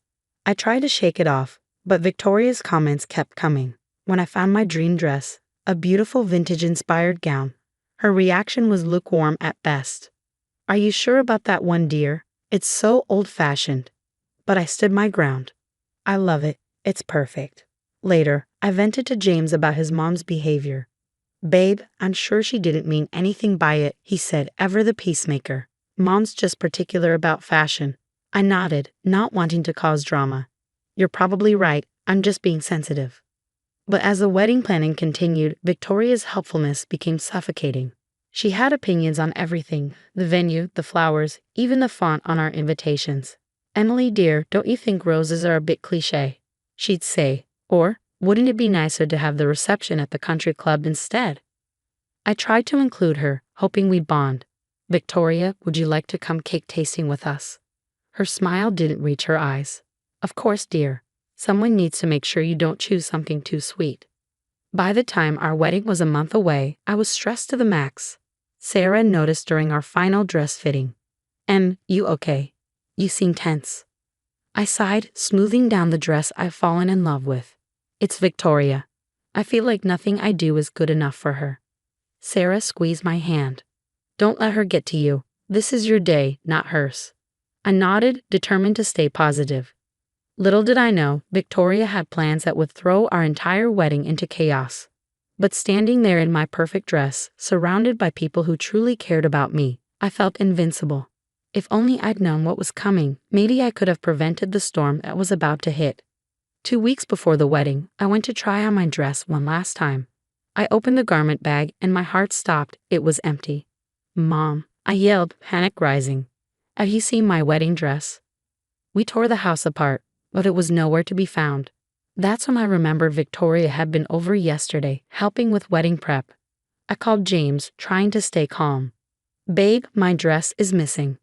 "Was your mom here yesterday?" "Yeah, she stopped by." "Why? You don't think?" I cut him off. "Can you ask her if she saw it?" An hour later, Victoria showed up at my door, all wide-eyed innocence. "Oh, Emily, I'm so sorry. I thought that dress was meant for donation. I dropped it off at the charity shop downtown." I felt like I'd been punched in the gut. "You what?" James tried to mediate. "Mom, how could you make that mistake?" Victoria's lip quivered. "I was just trying to help. Emily said she wanted to declutter." My wedding dress. I couldn't believe what I was hearing. We spent the next week visiting every charity shop in town. No luck. The dress had vanished. James was frustrated. "Mom, are you sure you took it to a charity shop? Maybe you mixed up the locations." Victoria's eyes welled up. "Are you accusing me of lying? I'm devastated about this mistake." But something didn't add up. I confided in Sarah over coffee. "It's just too convenient, you know. She never liked that dress." Sarah nodded, her eyes narrowing. "Yeah, it does seem fishy. Have you talked to James about your suspicions?" I sighed. "I've tried. But he always defends her." I didn't want to cause any drama before the wedding. Then one evening, while I was at James's house, I overheard Victoria on the phone. "Yes, it's taken care of," she whispered. "That tacky dress is long gone. Now, maybe she'll choose something more appropriate." My blood ran cold. I had been right all along. Victoria had deliberately gotten rid of my dress. I burst into the room, shaking with anger. "I heard you. You did this on purpose." Victoria's face went pale. "Emily, I don't know what you think you heard, but—" James came running. "What's going on?" I turned to him, tears in my eyes. "Your mother got rid of my dress on purpose. I just heard her on the phone." Victoria's demeanor changed instantly. "Don't be ridiculous. You're clearly stressed about the wedding and hearing things." James looked between us, clearly torn. "Emily, are you sure? Maybe you misunderstood." I couldn't believe it. "Are you serious right now? Your mother has been undermining me this entire time, and you're still defending her." Victoria seized the opportunity. "See how she's acting, James. Maybe this is a sign you two aren't ready for marriage. That was the last straw. I stormed out, ignoring James's calls to come back. Back home, I paced my room, furious and heartbroken. How could I marry into a family with such a manipulative woman? And how could James not see through her act? I called Sarah, my voice shaking. It's worse than we thought. Victoria did it on purpose, and James doesn't believe me. Sarah's voice was firm. Okay, that's it. We're not letting her get away with this. It's time to fight fire with fire. As we started plotting our next move, I felt a mix of determination and sadness. This wasn't how I imagined the lead up to my wedding would be, but one thing was clear. I wasn't going to let Victoria win, not by a long shot. After the blow-up with Victoria, I was at my wit's end. Sarah came over, armed with ice cream and a determined look. All right, Em, we need to get serious. I think we should hire a PI. I nearly choked on my ice cream. A private investigator? Isn't that a bit extreme? Sarah shook her head. Not if we want to expose Victoria's lies. We need proof. Reluctantly, I agreed. We hired a guy named Mike who promised discretion and results. A week later, Mike called with shocking news. Emily, you might want to sit down for this. Victoria has a history of sabotaging her children's relationships. My jaw dropped. What? How? Mike explained that Victoria had pulled similar stunts with James' older sister, causing her engagement to fall apart. And get this, Mike continued. I've tracked Victoria making multiple visits to a specific charity shop across town, not the one she claimed to donate your dress to. Mike's next revelation floored us. She's been seen leaving the shop with a large garment bag. I think she might still have the dress. My heart raced. We need to get that dress back and expose her to James. Sarah nodded, a glint in her eye. I've got an idea. We'll set up a sting operation. While we plotted, James was caught in the middle. He called, sounding torn. Emily, I love you, but my mom swears she's innocent. I don't know what to believe. I tried to keep my cool. James, think about everything that's happened. Does it really seem like a series of accidents? He sighed heavily. I don't know. Can we talk about this in person? I agreed to meet him, hoping to make him see reason. But when I arrived at his place, Victoria was there too. Emily dear, she said, her voice sickly sweet. I think we all need to clear the air. I steel myself. Fine. Let's talk about how you deliberately got rid of my dress. Victoria's eyes widened in shock. How dare you accuse me? James, are you hearing this? James looked pained. Emily, please. Mom says it was an accident. Why would she lie? I couldn't believe what I was hearing. Why? Because she's been trying to sabotage our wedding from day one. Victoria turned on the waterworks. I've only ever wanted what's best for you both, Emily. If you can't trust me, how can you be part of this family? I've had enough. Trust you? After everything you've done? James, if you can't see what's happening here, then maybe we shouldn't get married. I stormed out, leaving a stunned James and a smirking Victoria behind. Back home, I was a mess of emotions. Sarah listened as I recounted everything. That's it, she said firmly. Time to put our plan into action. We're going to catch Victoria red-handed. I nodded, a new determination filling me. You're right, no more playing nice. It's time to show James and everyone else who Victoria really is. We spent the next few days setting up our sting operation. Mike provided us with Victoria's usual schedule for visiting the charity shop. We planned to confront her there, with James present to witness everything. The night before our plan was set to unfold, I tossed and turned, unable to sleep. What if this didn't work? What if James still didn't believe me? I picked up my phone, tempted to call him. I stopped myself. Tomorrow would decide everything. Morning came and Sarah arrived early, determination etched on her face. Are you ready for this? She asked, squeezing my hand. I took a deep breath. Ready as I'll ever be. Let's take her down. As we drove to the charity shop, a whirlwind of emotions churned inside me. Nervousness, excitement, and a touch of fear. This was it, our last chance to expose Victoria's lies and save my relationship with James. Whatever happened today, nothing would ever be the same. Sarah and I parked across the street from the charity shop, our hearts racing. We had tipped off James, who agreed to meet us there, still skeptical but willing to see the truth for himself. There's Victoria, Sarah whispered as a familiar figure entered the shop. 15 minutes later, Victoria emerged, clutching a familiar garment bag. My dress. We confronted her on the sidewalk, James appearing from around the corner. Mom, he asked, shocked. What are you doing? Victoria's eyes darted between us. James, I was just. I cut her off. Just returning the dress you accidentally donated? We know everything. James stepped closer, his face a mixture of confusion and anger. Mom, is that Emily's wedding dress? Victoria's mask slipped. James, honey, this girl isn't right for you. I was trying to protect you. Her demeanor changed instantly. Fine, you want the truth. Yes, I did get rid of the dress. You're not good enough for my son. James stepped between us. That's enough, Mom. Emily is the woman I love, and you've been trying to ruin that. Victoria tried to backpedal. James, sweetie, you don't mean that. I'm your mother. Yes, you are, James said firmly, but that doesn't give you the right to control my life or hurt Emily. Victoria made one last desperate attempt. If you choose her, you're no longer my son.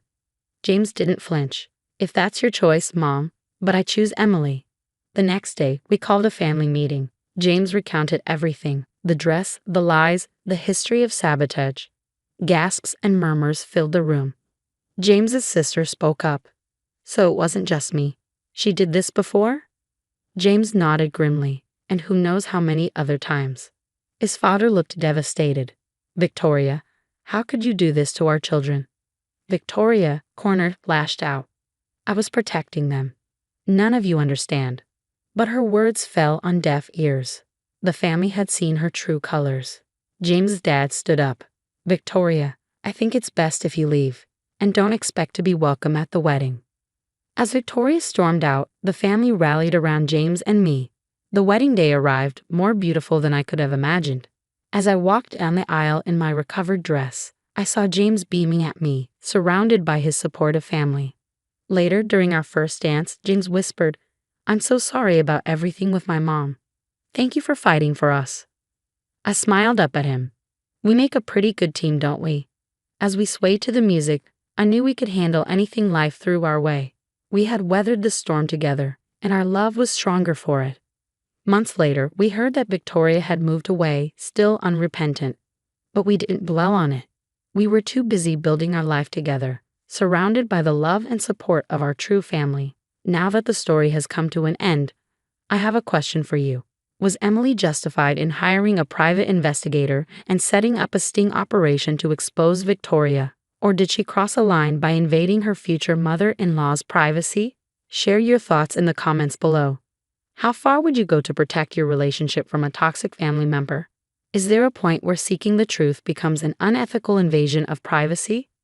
If you enjoyed this tale of wedding drama and family conflict, please hit that like button and subscribe to our channel for more stories of overcoming toxic relationships. Your support helps us create more content like this.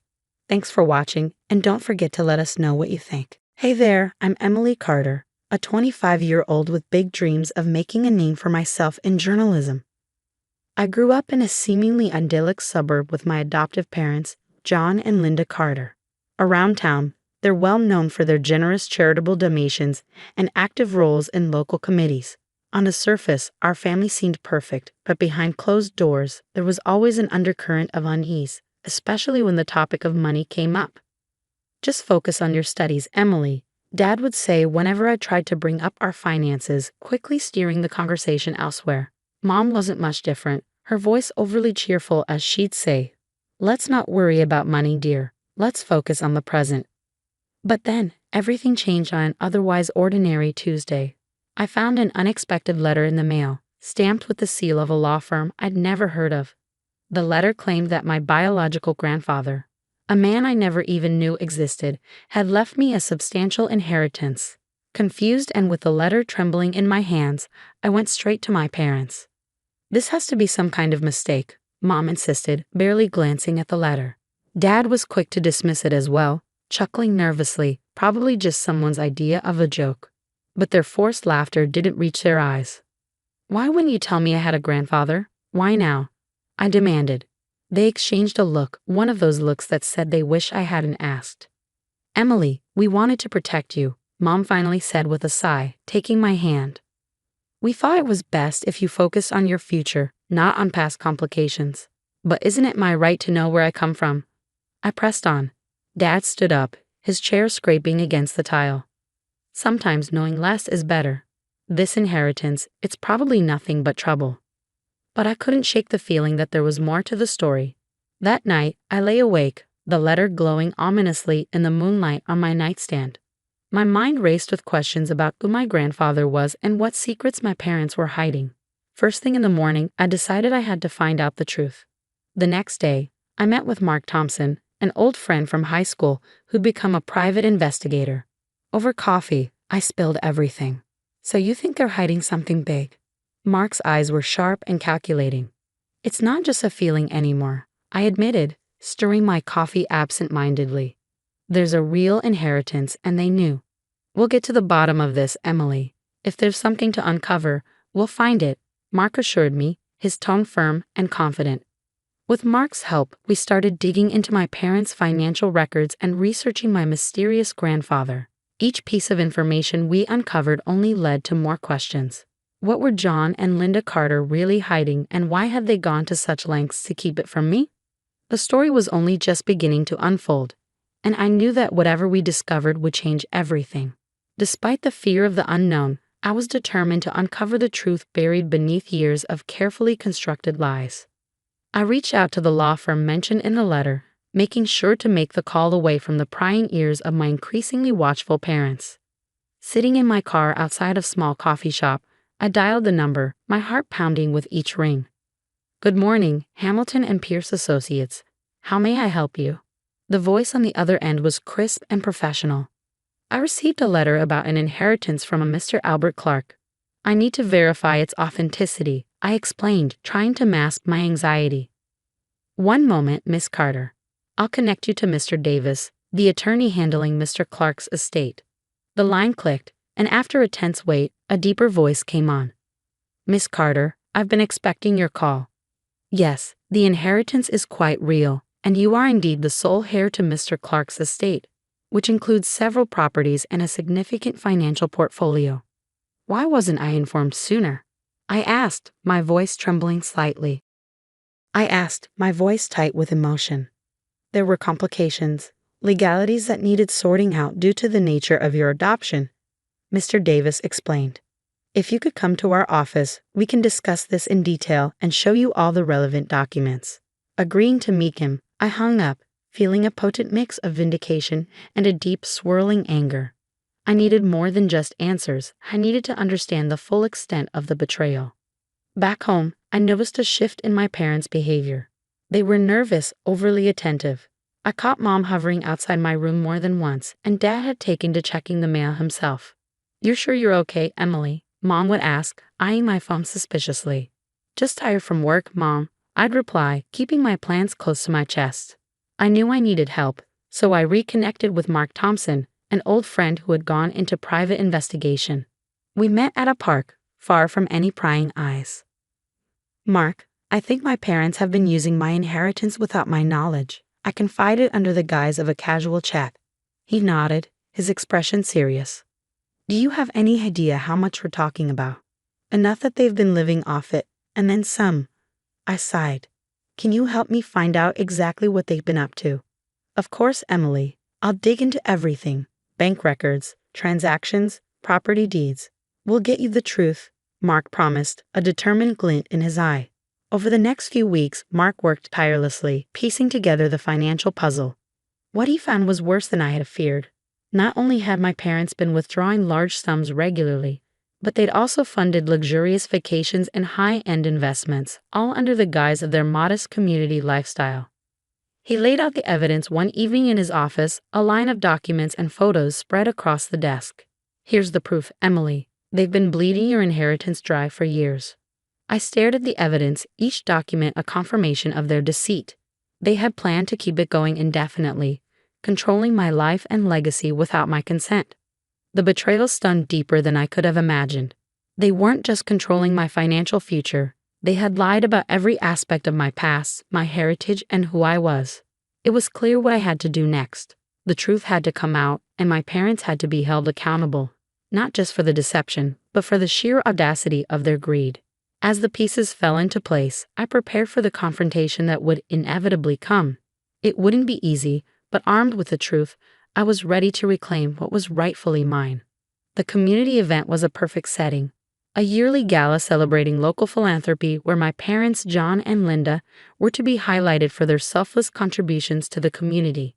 The irony wasn't lost on me as I helped Mark finalize our plan to expose their greed and deceit in the most public way possible.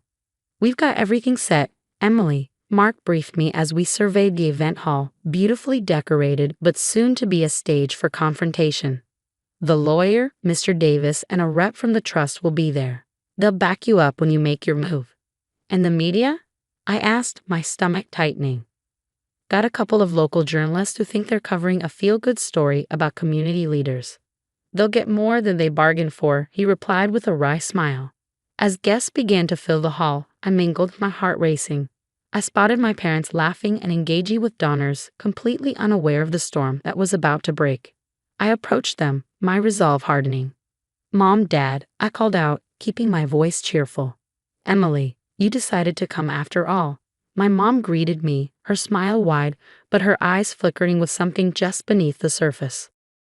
I couldn't quite place the emotion in her eyes, but I nodded, watching as the room filled and my allies subtly positioned themselves. The moment was drawing near. As my parents took the stage, the crowd quieted, hanging on their every word about charity and community. My hands clenched into fists at the hypocrisy. It was time. I moved toward the stage, catching Mark's nod from where he stood by the door.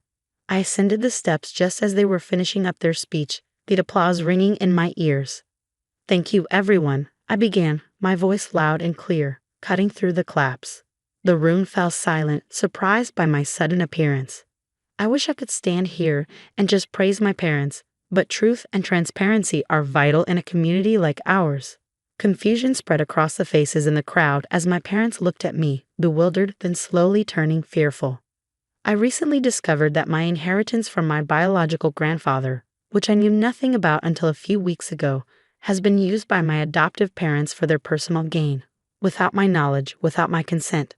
I continued, the words heavy but freeing. The crowd murmured, and my parents' faces drained of color. "This is nonsense." My dad finally burst out. "Emily, let's talk about this privately."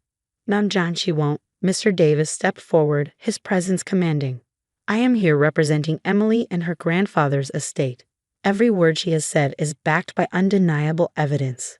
A representative from the trust joined us, holding up documents. "These are records of transactions and withdrawals made by Mr. and Mrs. Carter from Emily's inheritance fund, all without her knowledge or permission." The journalists started snapping photos, their pens flying over notepads. My parents stood frozen, their facade crumbling under the weight of public scrutiny. "Everything I ever believed about my family has been a lie," I said, my voice cracking slightly. "But today that ends." The lawyer handed me a folder, which I held up for the crowd to see. "Here is the proof, not just of the funds taken, but of the trust betrayed." The crowd's shock turned into an audible uproar, my parents' reputation unraveling in real time. They tried to speak, to salvage their image, but the evidence was too damning, the betrayal too deep. As they were led away to deal with the immediate fallout, questions buzzed around them, but no answers could repair the damage they had done. I stood there, a mix of relief and sorrow washing over me. The truth was out, the mask was off, and my journey toward reclaiming my life had just begun. In the days following the gala, the story of John and Linda Carter's deceit made headlines across local and even national news outlets. The community that once held them in high regard now watched as they faced investigations for fraud and embezzlement. As the legal proceedings unfolded, it became clear that their social standing and influence could not shield them from the consequences of their actions. Meanwhile, I took legal steps to secure my inheritance, the process expedited by the overwhelming evidence against my adoptive parents. Recovering these assets was more than just a financial victory, it was a reclaiming of my identity and rightful legacy. With the funds finally under my control, I decided to use part of my wealth to establish scholarships for adopted children, aiming to give back to a community that, like me, might have faced hidden struggles. Furthermore, in honor of the grandfather I never knew, I founded the Albert Clark Foundation. The foundation focused on transparency and ethics in adoption processes, ensuring that others wouldn't face the kind of betrayal I did. Each step in setting up the foundation felt like therapy, a way to transform my pain into something positive and lasting. Despite numerous attempts by John and Linda to reach out, seeking forgiveness and a chance to explain their side of the story, I refused any reconciliation. Their actions had spoken louder than any words could, and my path forward did not include them. Forgiveness was a bridge too far, a closure I was not ready to offer. As I carved a new path for myself, my passion for journalism reignited with fierce intensity. I poured my experiences and the lessons learned into writing an investigative piece titled Inheritance of Deceit, a personal journey through betrayal and justice. The article detailed not only my story but also explored broader issues of trust and corruption in familial relationships. Upon publication, my article received widespread acclaim, resonating with readers who admired not only the personal narrative but also the call for transparency and ethical responsibility. The public support was overwhelming, and I felt a deep sense of accomplishment and resolution. My story had not only made a difference in my life, but also sparked conversations about deeper societal issues. Standing in my new office overlooking the city, I realized how far I'd come. The view was not just of buildings and streets, but of a future I had reclaimed. The skyline was bright, the possibilities endless, and for the first time in a long time, I felt truly free. My journey had been fraught with pain and betrayal, but it had led me to a place of strength and purpose. And so my message to anyone listening is simple. Seek the truth, fight for justice, and let your story be heard. Should individuals always seek justice at the expense of family bonds, even when those bonds are deeply flawed? Only you can answer that question for yourself. But in my experience, justice was the only path to reclaiming my life and finding my true purpose. The man got down on one knee, holding out a ring. "I promise to make you happy forever. Will you marry me?" he asked, his voice full of emotion. Tears welled up in the woman's eyes as she smiled and said yes. To anyone watching, it might have seemed like a sweet, picture-perfect moment, but I knew the truth about that guy, and this was far from a happy scene for me. "Congrats. Can I chat with you for a sec?" I chimed in, and I watched as his face instantly drained of color. "Just a heads up, things were about to get interesting. My name's Iris. I'm 37, and I photograph weddings for a bridal services company. My job is all about capturing those perfect moments when couples, families, and friends are celebrating the big day. I've been into photography since I was little, and I always dreamed of making it my career. The first time I learned about wedding photography was at a wedding during high school, and I was hooked. The idea of capturing those special moments between couples was deeply satisfying. Around that time, a friend introduced me to Sean. He was a corporate guy who also had a passion for photography. We clicked right away, and as we grew closer, everything just felt right. About a year into our relationship, he proposed on my 25th birthday, offering me a bunch of roses along with the question, "I vow to make you happy. Please marry me?" I was over the moon and said yes without hesitation. We started planning the wedding, and both of our families were thrilled.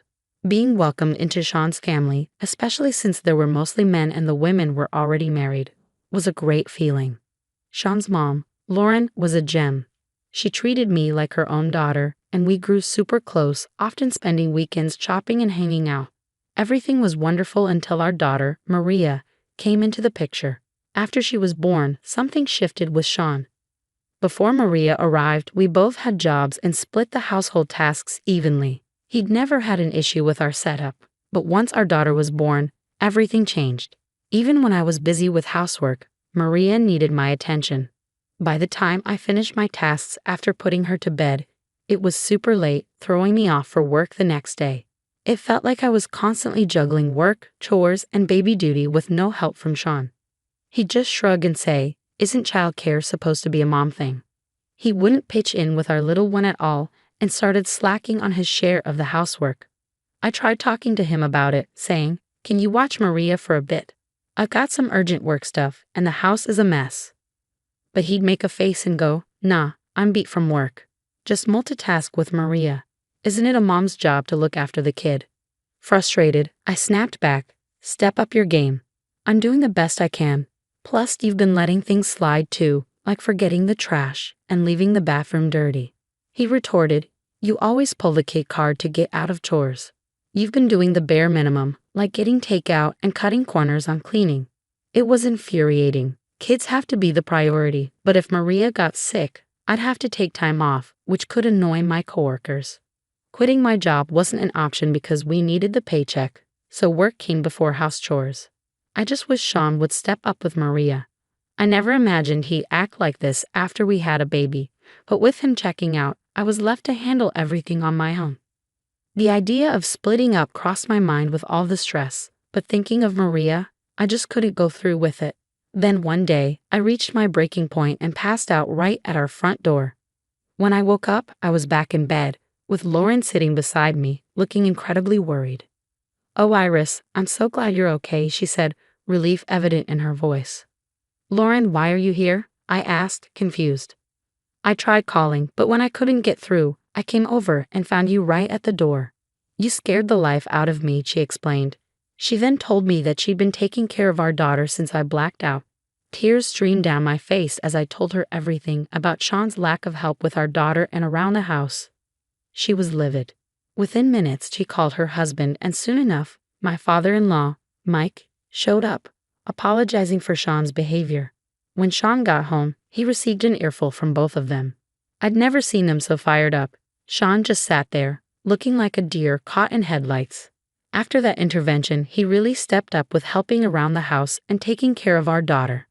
My health improved, and I couldn't be more grateful to my in-laws for stepping in. Thanks to them, things were finally looking up for our marriage. Or so I thought. Fast forward a few years, and our little Maria was now 10. It was just the two of us in our apartment, while Sean had been away on a work project for the past 3 years. Apparently, he was the man for the job. We decided not to move with him since Maria was just getting settled with her new friends. We did our best to stay connected, using FaceTime and Zoom, but about a year ago, things started to feel off. Sean became more elusive, often taking hours to respond to my messages, even on weekends. When I asked what was going on, he'd brush it off, saying I was just taking a break. What's the big deal? He also grew distant with both Maria and me. One day, she eagerly said, "Oh, can I see you next, Dad? I've got so many stories about school and my friends." All he responded with was, "I'm married and at work right now. You'll have to wait. Talk to your mom about your stuff." I snapped, seriously. She just wants to chat. Can't you make some time? I told you I'm snowed under. I've got no time for chit-chat. Let's not go over this again, he retorted, clearly not interested. Even though he was miles away, he'd always sent gifts for Maria's birthdays and holidays. But recently, he started making excuses, like not knowing what to get or being short on cash. His change in behavior had me worried, and poor Maria was taking it hard. Just when I was trying to figure things out, a friend from school invited us to Disneyland. We often had coffee together and even went on trips sometimes. She knew what was going on with Sean and probably thought a fun day out would cheer us up. Thinking of Maria, I jumped at the chance. We had an absolute blast at Disneyland. The kids were on cloud 9 with all the rides, and even us adults got emotional during the parades. Mom, let's hit that ride next. Come on. Maria was pulling me along, all excited. It was just so great to see her this happy. After grabbing a bite to eat, we headed for the castle. When we got there, we noticed a crowd buzzing with excitement. People were saying things like, "How romantic," and "He's so brave." We had to see what was going on. Right in front of the castle, a guy was down on one knee with a ring, saying, "I want to be right there next to you from now on. I want to make you the happiest person ever. Will you marry me?" The crowd was super pumped about this public proposal, but I was in shock, because I knew that guy. Maria's voice trembled with surprise. Why is Dad proposing to a woman I've never seen before? Yep, that was my husband Sean, down on one knee. I didn't have words for Maria. Instead, I asked my friend to keep an eye on her while I made my way over to Sean and the mystery woman. When I got close, the woman gave me a puzzled look and said, "Can I help you?" Sean, on the other hand, looked like he wanted the ground to swallow him whole. Keeping my cool, I said, "Hi there. I'm Iris, a wedding photographer, and you two look picture perfect. Mind if I snap a few shots?" Her face lit up. "Really? That's awesome. How about an interview for a magazine piece too? Before Sean could say a word, she chimed in, her excitement bubbling over. Absolutely, I said as I turned on my voice recorder. Always have it with me because of work. Turns out, her name's Christina, a good 10 years younger than Sean. She even introduced him to her folks. He told me he was divorced, having escaped a terrible marriage. He's been nothing but wonderful to me. His ex sounds like a real piece of work. But I'll treat him right, she said, her voice full of conviction. I watched as Sean squirmed, and then I took a bunch of pictures, including shots of their new rings. After swapping contact info and promising to circle back if the magazine was interested, I left them. Back with my friend, she looked worried. What was that about? She asked. I just shrugged, not wanting to get into it. As Maria and I headed home, my phone blew up with calls and texts from Sean. I ignored them all, his explanations. I couldn't care less. He's going to wish he never crossed me. A couple of days later, he called, sounding panicked. What have you done? He rambled on about problems at work. I snapped, you brought this on yourself. You cheated, you lied to a young woman, and you freaky proposed to her. What's wrong with you? He didn't have much to say after that. Later on, I met up with Christina and laid out the whole story.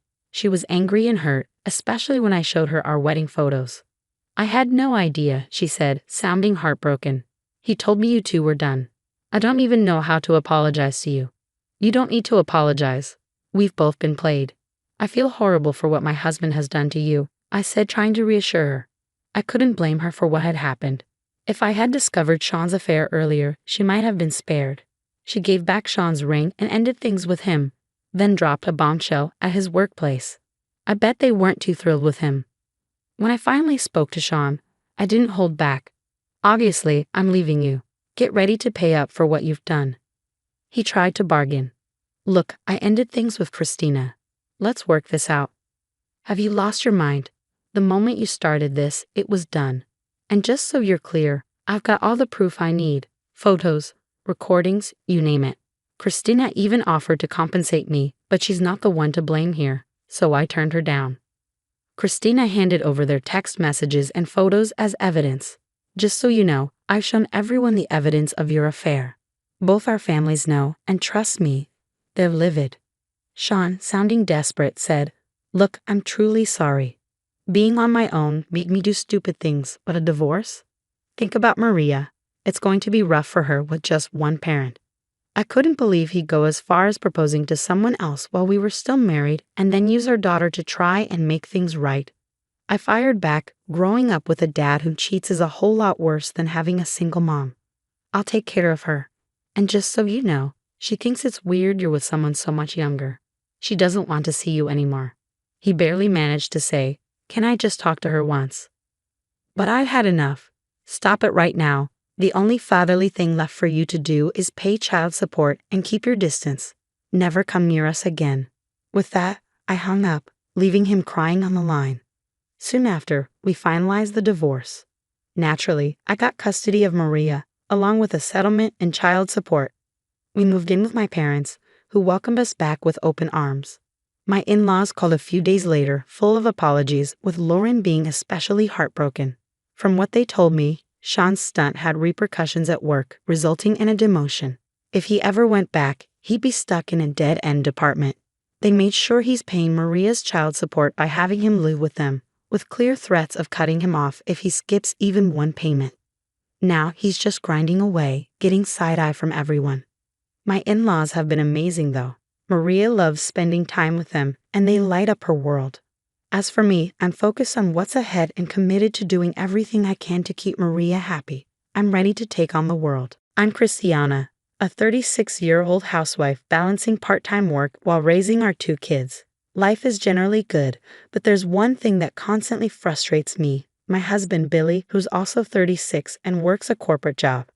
For some reason, Billy always seems to prioritize his mother over our family. If she asks for his help with her garden on a weekend when we had plans, he'll change them without hesitation. Even on days we were supposed to visit my parents, he would suddenly decide to go shopping with his mom instead. Recently, for our child's birthday, he rejected the character cake our kid chose, opting instead for a fruit cake his mom recommended. Kids need their vitamins, he argued, echoing his mother. I often confront him about it, especially when I see our child's disappointed face. His mother might come across as a loving grandma who adores her son and grandkids, but it's clear she enjoys the attention and sense of superiority she feels when Billy prioritizes her, even if it hurts our child. She'll just smile and say, "Sorry, dear, grandma's fault." But her condescending tone makes it hard to listen to others praise her as a good mother-in-law. Ever since Billy's father passed away, he's been spoiling his mother even more, and her attitude has only grown worse. Amid all this, our 10th wedding anniversary was approaching. "How about a nice dinner at a restaurant for our anniversary? We can leave the kids with your mom or my parents," I suggested. "Sounds good," he replied. "Let's book a fancy place. Remember that restaurant that was on TV?" We decided on a high-end restaurant we wouldn't typically visit, and Billy seemed excited, quickly calling his mom to watch the kids. I was looking forward to our special day, even though it was still 2 months away. On the day of our anniversary, I was getting nervous. Billy, who had promised to come straight home from work, was nowhere to be seen. I kept thinking he might have gotten held up or, worse, forgotten. But he did mention it that morning. I couldn't reach him or his mother, who was supposed to watch the kids. Desperate, I called his office. A woman answered and quickly told me he had already left. I thanked her and hung up, wondering why he couldn't just call. Our kids, who knew about our plans, kept glancing at the clock, clearly worried. I couldn't stop watching the time either. Our reservation was for 7 p.m., and it was getting close. I called the restaurant to inform them we'd be late. "Your party is already here," the hostess said. "By himself?" I asked. "No, seated with a guest," she replied. "Who came with him?" I asked, feeling a pit form in my stomach. "A man in business attire and an older woman," she said. My heart sank. "Excuse me, but are you?" I quickly hung up. Could it be? I immediately called Billy. When he finally answered, he sounded annoyed. "What? You've been calling nonstop," he said. "Where are you?" "You're not at the restaurant, are you?" I asked, my voice trembling. "Yeah, I'm here. Mom really wanted to eat at this place, so I decided to dine with her tonight. We can celebrate our anniversary at that family diner over the weekend. You love their baked rice dish, right?" It was indeed his mother. Knowing it was our anniversary dinner and still joining him was unbelievably audacious. But when Billy took my seat without a word, what I felt went beyond anger. It was pure disgust. He knew how much I had been looking forward to this night for the past 2 months, and yet he suggested a local diner as a replacement. It was clear where I stood in Billy's priorities. "Since the kids will miss out on Grandma's cooking tonight, make sure to cook them something they like." "Thanks," he added. "Hold on." I tried to keep him on the line. "My parents gave us gifts for our 10th anniversary. They even said they wanted to hear about our dinner." "Gifts? Your parents always send stuff I don't like. Just toss anything that's not cash." Billy replied dismissively, suggesting that I throw away heartfelt gifts from our loved ones. I made one last plea. "Are you sure about that? You might regret it." Billy sounded puzzled but still didn't change his mind. "Regret? Nah, just keep the cash." "Oh, our food's here. Don't call again. Bye." I sighed as I hung up, noticing our kids looking worried. "Who's up for helping me make dinner?" I asked, trying to lift the mood. Their enthusiastic hands shot up, lifting my spirits. After dinner, I sorted through the gifts as Billy had instructed. Cash aside, everything else was to be discarded. I felt ashamed and sorry for the people who had given us those gifts. How had I put up with such a man for 10 years? By the time I put the kids to bed, Billy was home. "Don't you think it's a bit much to prioritize your mom even on our 10th anniversary? I was the one who suggested the dinner, and you knew how much I was looking forward to it. You could have dined with your mom any other day," I said, trying to keep my voice steady. Yeah, don't be so dramatic. I told you I'd take you to the family diner. I'll even pay half from my allowance," he replied nonchalantly. "That's not the point. You dismissed everyone's gifts for our anniversary," I said, my frustration bubbling over. "Enough already. I have work tomorrow. Can we just go to bed?" Billy brushed off my concerns. After a quick shower, he went straight to sleep. The next morning, I thought I would give it one last shot. About the anniversary gifts," I began, but Billy, with a clearly annoying expression, ignored me and left the living room without a word. He seemed to go to work still upset from the day before. I realized I had done enough and given him plenty of chances. After sending the kids off to school, I received an urgent call from Billy just 3 hours later. I answered, thinking he had called sooner than expected, and Billy started speaking in a panicked tone. "Hey, who did you get that gift you mentioned yesterday from?" "Like I said, from my parents. We also got some from friends, your boss Cyrus, and even the president." "What? You never mentioned." "I did. I told you it was a gift from my parents." Billy's boss and the president had been friends with my father for years, and our families had always been close. The two of them, who had treated me like family since I was little, had come over the previous evening to give us their gifts. The watch the president chose was so fancy, even I knew about it, and the wine Cyrus brought looked delicious. But it doesn't matter now, right? You said to throw away anything that wasn't cash, so I did. What have you done? Do you even realize what you've done? Billy was furious, but I wondered on what grounds he was complaining. I had tried to confirm with him if it was really okay, and I tried to talk to him when he came home and again in the morning, but he ignored me. "Billy, don't shift the blame. It's your fault for not listening," I said before hanging up.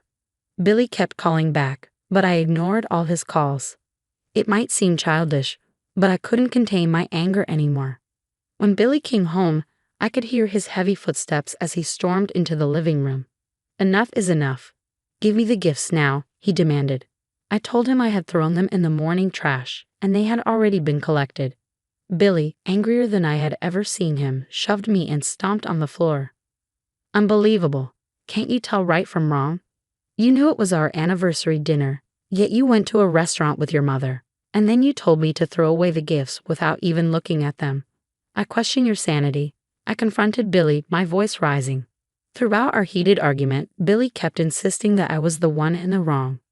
"You threw them away, so you apologize to them. I've already told everyone at work, so there's nothing we can do now." My anger exploded at Billy's selfish reasoning. "Oh really? Then I would like to apologize directly. Can you ask them to come here?" "What? What are you?" Billy was visibly shaken by my words, especially when he saw the door to the adjacent room open. He grunted in surprise as he faced his boss and the president, who had emerged from the other room. The two of them, having heard Billy's side of the story, found my actions quite out of character and had called to hear my side as well. I decided to tell them everything, including the fact that I had called Billy's office while waiting for him to come home. After hearing my explanation, they felt bad that their gifts had caused a misunderstanding between us. They asked to hear our story again, so I invited them over. However, seeing how agitated Billy was when he got home, I asked him to wait in the next room to let him calm down. Billy, consumed by anger, hadn't noticed their presence. Oh, Mr. President, I'm sorry."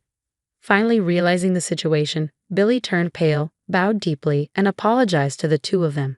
He must have realized that he couldn't deny the story I had just shared, especially after trying to pin the blame on me. His previous anger was gone, replaced by deep remorse as he trembled. "Lift your head," the president's voice was surprisingly gentle. Hope flickered in Billy's pale eyes. "This is a domestic issue, unrelated to work. I won't reprimand you as the president," he said. "Yes," added his boss. "It won't affect your job performance, but remember, we have been friends with Christiana for a long time. We would prefer to keep our distance from you personally from now on." Billy, who had often boasted about his close relationship with them outside of work, looked devastated. "How could you? And you? Say something. Aren't you embarrassed to involve others in our marital spat?" "This isn't just a marital spat," I replied coldly. "You mishandled the gifts we received, and as a result, you lost their trust. And honestly, I don't meet a husband who prioritizes his mother over his wife and family and even tries to blame his mistakes on me. I'm filing for divorce," I declared confidently and left the house, glad that I had sent the kids to my parents' house earlier. Rumors spread at Billy's workplace about our divorce and his changed relationship with his superiors. His colleagues, whom he had once looked down upon, now mocked him for not being able to even chat with his bosses without a wife by his side. After the divorce, he saw our kids once a month while paying child support, but he kept complaining about the money and tried to guilt-trip the kids into living with him again. As they approached their teens, they started to resist seeing him. Now, respecting the kids' wishes, we have temporarily stopped their visits. When Dad cared more about Grandma than us, I realized we don't need to live with him, my daughter once told Billy. I still laugh thinking about his reaction. After declaring the divorce, I returned the gifts, which I had secretly kept, to the president and Cyrus, apologizing for the trouble. They accepted them, and Cyrus even jokingly gifted me my favorite wine as a divorce gift. I believe our relationship with them, including my parents, will continue. Later, after the divorce was finalized, I was invited to a home party at the president's house with my kids. There, I was offered a job at a company run by the president's brother. Ignoring all of Billy's annoying attempts at reconciliation, I now work in a supportive environment and the three of us live happily. How many people actually have good relationships with their mothers-in-law? I've often wondered about that, especially given my rocky relationship with mine, Mary. Don't get me wrong, I never disliked Mary. In fact, I always wanted to get along with her. But from the very beginning of our marriage, it seemed like Mary was twisting my good intentions. My husband and I got married 4 years ago. We met through mutual friends and hit it off right away, starting to date soon after. On our 3rd anniversary, he proposed. He's not much of a talker, but he's always been kind and calming, a real rock for me. So when he asked me to marry him, there was no hesitation. I said yes, and we happily tied the knot. As for my in-laws, I didn't have any particular thoughts about them before we got married. During family gatherings, our conversations were always pleasant. No snide comments, no awkward moments. I figured we'd keep a healthy distance and get along just fine. But then came our first Christmas as a married couple, and that's when the drama started. I was pregnant with our daughter at the time, though I wasn't showing much yet. I was trying to take it easy since it was my first pregnancy. However, when we arrived at my in-laws' house for the holidays, Mary immediately put me to work preparing Christmas dinner. My husband was busy drinking with my father-in-law, Bob, and didn't notice how I was being treated. Mary had me cooking, cleaning, and running around nonstop. When I tried to take a break for the baby's sake, she would snap. "What are you doing just sitting there? You need to know your place. Just because you're pregnant doesn't mean you can slack off." She forced me back to my feet and kept ordering me around. I followed all her instructions, yet the demands kept coming. So much for a relaxing holiday. By the time we got back in the car, I was completely drained. My husband should have noticed what was going on between Mary and me, and it frustrated me that he didn't seem to care. But he'd been enjoying his time with Bob, so maybe he just wasn't paying attention. I couldn't bring myself to confront him about it. After that, our daughter was born, and the following summer, we went to visit my parents. They live about an hour away, just like my in-laws, so we visit them every few months. However, Christmas at the in-laws became an annual tradition, and the pressure to visit more often increased after our daughter was born. They might just want to see her, but for me, it's been a source of stress. Every time we go, I know I won't be able to relax, and Mary will have some task lined up for me. I knew exactly what I was getting into, and if it were up to me, I wouldn't have gone. But my daughter was still young, and I couldn't just leave her behind. My husband, as clueless as ever, didn't seem to notice that Mary was making my life miserable. The only one who seemed to get it was Bob, but he's practically invisible at the in-laws' house. He never says anything to Mary, and she knows this. So she doesn't openly harass me when my husband is around, but if it's just Bob, she'll make snide remarks. On top of that, Mary has me prepare meals and then serve them only to my husband and Bob, saying, "We'll eat later. We have chores to do." Then she eats in the kitchen, leaving nothing for me. If we all have to sit at the table together, she'll eat my portion of the side dishes and say, "Emma, you said you didn't like this, remember?" My husband will look genuinely surprised and say, "Oh, you didn't like it?" Mary will turn to him and say, "See, you have to keep track. Emma is so picky," which is nonsense. I'm not particularly picky and generally eat what's given to me. Dealing with Mary's subtle harassment had become exhausting. On one particular visit, I realized I'd only managed to eat one meal over a 2-night stay. This wasn't unusual. It had become so routine that I started bringing my own emergency snacks, like sweet bread and cookies, whenever we visited the in-laws. Since no meal was ever prepared for me, I would just eat them quietly in the kitchen afterward. Mary, of course, noticed and said, "Isn't it a bit much to bring your own food? Shouldn't a daughter-in-law show some restraint?" She mocked me, but by then I had learned to tune her out to some extent. Sure, it still irritated me, but I no longer felt like a failure as a daughter-in-law. This continued for several years after our daughter was born. By the 5th year of our marriage, I was pregnant with our second child, and once again, we went to the in-laws' house for Christmas. However, something was different that year. My husband, who usually jumped straight into drinking with Bob, seemed to be acting a bit strange. As soon as we arrived, Mary, as expected, pounced on me with, "Emma, can you help with the Christmas dinner?" Knowing that help meant doing it all myself, I simply agreed. But before I could even get started, my husband, who had been unusually attentive, interrupted. "No, Emma can sit." "Mom, Emma is pregnant with our second child," he said firmly. Even so, when I tried to speak up, my husband sharply snapped, "Just sit down." I was shocked. This was so unlike his usual calm demeanor. Before I could react, Mary chimed in. "Look, things go faster when women handle these tasks.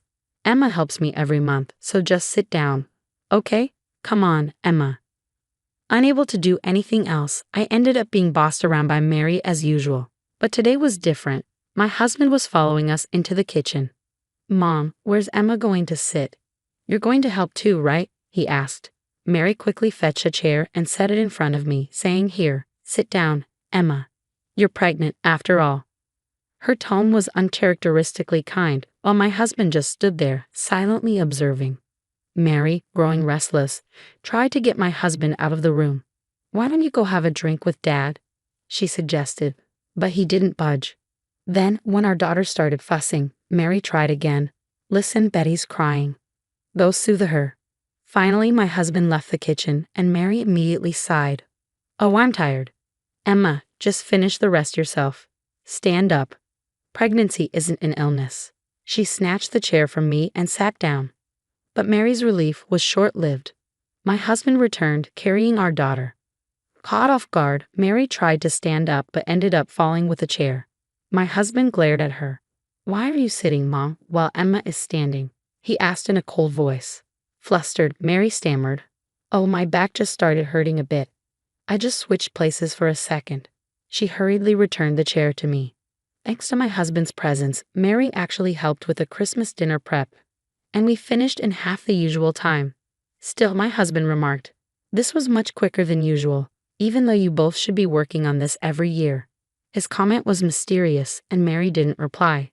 Instead, she said, "I'm going to start preparing dinner. Why don't you go to the living room with Betty?" She tried to smile as she said this, but my husband didn't move an inch.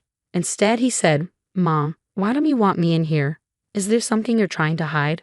Mary was clearly flustered but managed to stammer, "No, not really." My husband sighed and said, "Call me if you need anything," and then returned to the living room with our daughter. Once he was gone, Mary shot me a glare. "Did you say something to John?" she hissed. I was just as surprised as Mary. I never imagined my husband would behave like this. "I haven't said anything. I don't know what you're talking about," I replied, genuinely confused. Mary exhaled sharply, then muttered, "Fine, whatever. After dinner, you'll be cleaning upstairs. You know the drill, you do it every year."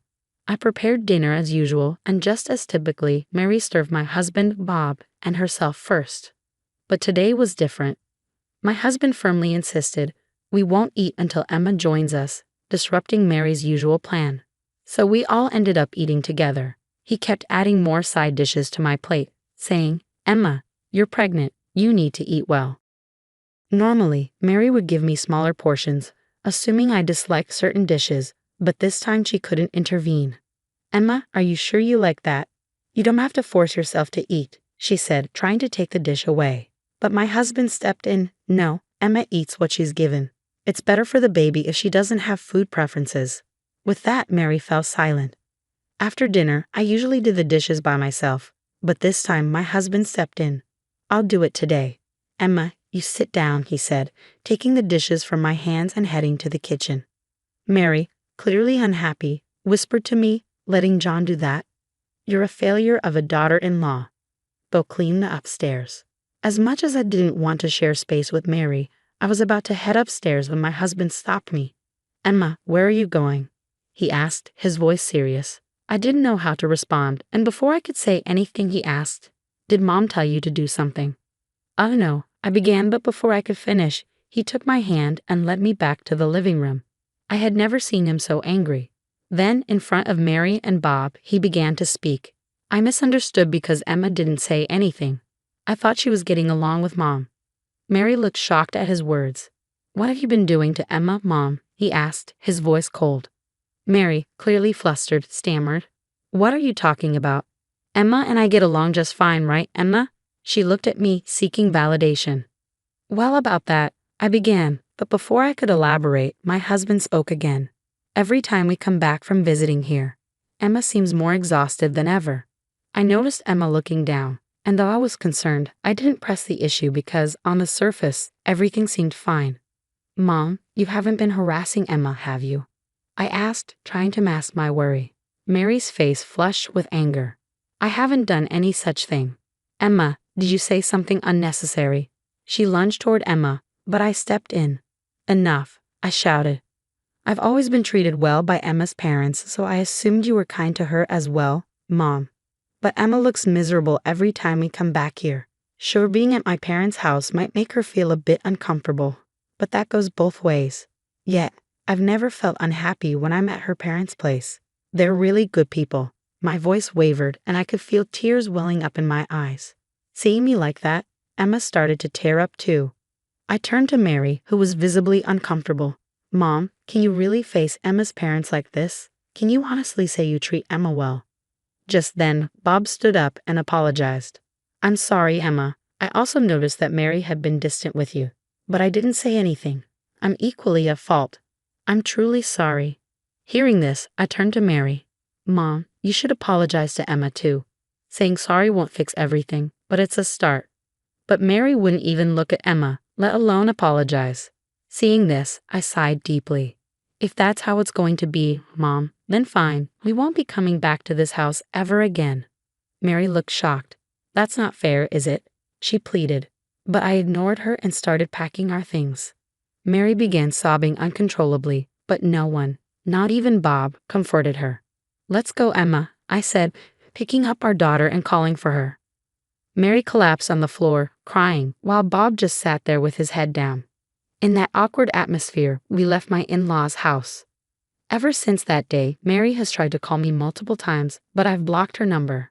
I've cut off all ties with my parents' home and haven't been back. Instead, we've been visiting Emma's parents more frequently. At first, they were puzzled by our increased visits, but they welcomed us warmly each time. I often tell Emma, your parents are truly wonderful people. I think I feel guilty for the tough times Emma endured at my parents' home, but I'm not concerned anymore. There's no stress now that we stopped going there. In the end, I owe our current happiness to the actions we took that day. I'm truly grateful. From now on, I want to create many happy memories with Emma, our daughter, and her parents, and continue to walk a joyful path in life. What's going on here? Mom passed away from an illness, didn't she? The diagnosis was clear. Yes, she did. There's no doubt that Mom was sick. Then why are the police here? My name is Catherine. I'm a 36-year-old housewife, primarily focused on homemaking and taking care of my children. I also work part-time 3 days a week. My husband, Albert, is a school teacher. He's strict when it comes to disciplining our children, but he's a wonderful father who cherishes our family. We have 2 kids, a 5-year-old daughter and a 3-year-old son. At their ages, they need a lot of attention, so every day is hectic. Thankfully, I have a strong ally in this parenting journey, my mother-in-law.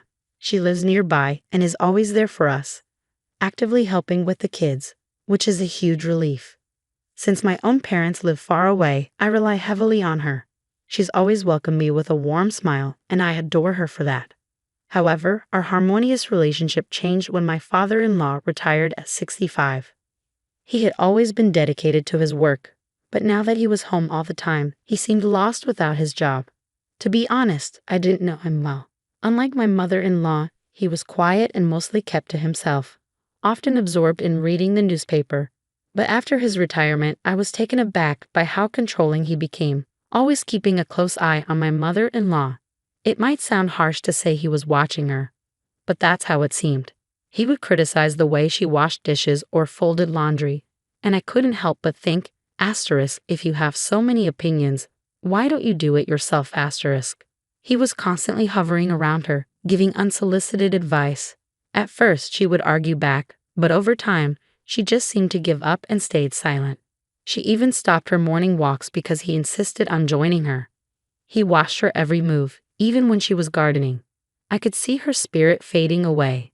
I tried inviting her out for shopping or lunch to cheer her up, but he would always tag along, making it impossible to enjoy the carefree chats we used to have. Our conversations were either interrupted by him or cut short because he wanted to leave early. Gradually, I found myself avoiding visits to their home. I discussed this with Albert multiple times. He would occasionally check on them, but he couldn't get his dad to stop this overbearing behavior. Albert often said, "I'm thinking of getting them divorced. It's too hard on Mom." But Albert's two sisters strongly opposed the idea. They had moved away and weren't aware of the current situation. We spent our days worrying about what was going on. One day, after a long time, I visited them. "Is everything okay, Mom? You look pale." I noticed she seemed unwell and was sweating. "My back has been hurting since morning," she replied. "We should go to the hospital." "Where's your health insurance card?" I asked. "It's not necessary. I think it's getting better. I just need to rest a bit." But she didn't look well and seemed to be in a lot of pain. I said she's fine. Maybe she just hurt herself somehow. I'll take care of her. "Catherine, you should go home," my father-in-law insisted. "But," I said, "leave," he yelled. Despite being shouted at, I stood my ground. My mother-in-law forced a smile and said, "Catherine, it's okay. I'll just lie down and rest. Don't worry." Reluctantly, I decided to step back for the moment, planning to call Albert. Once he returned, I intended to take her to the hospital, even if it meant forcing her. By the time I realized this decision was a grave mistake, it was too late. I still regret that moment. After leaving their house, I called Albert and explained the situation. He said he would leave work early. I also reached out to my sister-in-law, telling her something was off with Mom, but Dad was refusing to take her to the hospital. I asked her to persuade him. About an hour later, when Albert returned, we rushed to their house. Pushing past my father-in-law, we found my mother-in-law unconscious in her bedroom. Realizing it was too risky to drive her ourselves, we called an ambulance. Still, my father-in-law was shouting, "You're overreacting. This is a nuisance." Soon the ambulance arrived and they took her away. Albert and I followed in our car. My father-in-law didn't come. A while later at the hospital, my sister-in-law arrived. "Is Mom okay?" Dad wouldn't tell me anything. "Catherine, I'm so sorry," she said. "Why is everyone making such a big deal?" My father-in-law grumbled. Their reactions were so different that I was shocked. Seeing my mother-in-law unconscious, yet watching how calm Charmaine was, made me distrustful. Not long after, we were informed that she had passed away. The doctor said there must have been various symptoms leading up to this, and when asked why we hadn't brought her to the hospital sooner, I couldn't answer. I regretted not visiting them more often, not noticing the changes in her. I wish I had forced her to the hospital when I had the chance. When I saw her earlier, tears wouldn't stop. Both Albert and Joanna tried to comfort me, insisting that it wasn't my fault, but their consoling words only made me cry harder. The thought of them comforting me, especially after losing their mother, was overwhelming. Despite our grief, we were immediately swamped with the tasks of preparing for the wake and funeral, contacting relatives, and making arrangements. Maybe these responsibilities should have fallen to her natural children. But I wanted to be as involved as possible. I loved her deeply, and taking part in these preparations felt like the least I could do for her. Amid the whirlwind of tasks and overwhelming sorrow, my memories of that time are mostly a blur. What I do remember clearly is what happened after the funeral. Albert, Charmaine, Joanna, and I, along with our families, gathered at the house. Albert and I were cleaning out her room. As usual, perhaps even more so now, my father-in-law did nothing. He carried on as if nothing had changed, occasionally asking for help with chores, which Albert always declined. From the living room, we could hear the children playing. The rest of the family was either cleaning or taking time to relax. As I sorted through her clothes, slowly beginning to regain my sense of reality, I found myself keeping more items than I discarded. When I opened a drawer filled with small items, like handkerchiefs, I noticed something odd, a false bottom. Out of curiosity, I lifted it and discovered a diary, neatly written and carefully hidden. I felt a wave of guilt, but I couldn't help myself. I skimmed through the pages, and what I found shocked me. My heart raced as I quickly showed the diary to Albert. His expression shifted from shock to anger as he read. What is this? Albert whispered, visibly shaken. I'm sorry, I replied, feeling sick with dread. Based on what I've read, I think we need to report this immediately. Albert pleaded with me to wait, but I couldn't ignore what I had seen. I immediately called the police. According to the diary, my mother-in-law had been abandoned by him. If what she wrote was true, there was more to her death than we had realized. About 30 minutes later, the doorbell rang. While the rest of the family rested, unaware of what was coming, several police officers entered the house. I handed one of them the diary. After skimming through its contents, the officer nodded grimly and signaled for his team to proceed further into the house. What's going on? Hey, stop it. My father-in-law shouted as both he and Charmaine were suddenly surrounded by officers. Joanna and her husband stood frozen, watching in disbelief. Albert and I quickly moved the children to another room. What happened? Joanna asked, her voice shaking with confusion and fear. One of the officers approached Charmaine. We'd like to discuss the circumstances of your mother's passing. You're Charmaine, correct? What's this about? Charmaine asked, her voice defensive. Mom died of an illness. We have the diagnosis. This is insane. Yes, the officer replied. Your mother was definitely sick. But if she had gone to the hospital, she wouldn't have lost her life. Joanna and her husband exchanged horrified glances, struggling to process what they were hearing. When I found my mother-in-law's diary, I never imagined it would hold such heartbreaking revelations. She wrote about her constant pain and how she couldn't even afford to go to the hospital. In other entries, she mentioned how Charmaine wished she would disappear. The diary documented daily verbal abuse from my father-in-law, as well as the cruel demands from Charmaine. Apparently, Charmaine would call her almost every day, begging for money, and when my mother-in-law refused, she was met with harsh, demeaning words. Worse still, it was written that they all knew my mother-in-law was wealthy, and they deliberately kept her from going to the hospital so they could inherit her money sooner. She had every right to live. I choked out, unable to hold back my tears. She didn't need to die. My father-in-law turned pale, while Charmaine remained indifferent. Well, what could I do? Charmaine said coldly. My husband earns a meager salary, and I need money for socializing with my mom friends for my child's kindergarten. Just the other day, they were flaunting their new designer bags. If I don't have the same, they'll exclude me. Dad used to give me an allowance, but since he retired, he said he's broke. Mom told me to stay away from those friends. But if you're not on my side, it's no problem if you're gone. Charmaine's selfish reasoning made Albert and Joanna clench their fists in anger. Albert, trying to remain calm, gently squeezed my hand. I looked over and saw Joanna being comforted by her husband. You too have someone to protect you, Charmaine sneered. But my husband, with his low salary, doesn't stand up for me. I'm just unlucky. Her husband quickly looked away, clearly not wanting to defend her.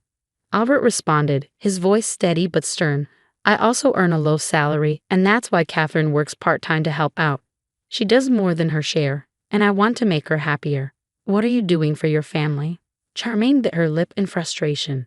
Dad, you've always spoiled her, Albert continued. Why did you abandon Mom? She was cheating on me, my father-in-law blurted out. You might not even be my son. She got what she deserved. When did she cheat? Albert asked, disbelief in his voice. You've been following her around constantly since you retired. When would she have had the chance? She did it behind my back. Just last Sunday, she met her lover. Weren't you with Mom last Sunday? You're always with her. How long were you apart? I followed her everywhere, my father-in-law stammered, even when she said she was going shopping. He began to panic, his mind racing. We were never apart, I was always watching her. Then who told you about Mom's affair? Albert asked. It was Charmaine. All eyes turned to Charmaine. You lied? Albert said, his voice full of disbelief. Well, it's funny, Charmaine admitted with a shrug. I told Dad that Mom was cheating so he'd quit his job and stalk her. I didn't think it would go this far. What have I done? As my father-in-law's face turned ashen, he collapsed in tears.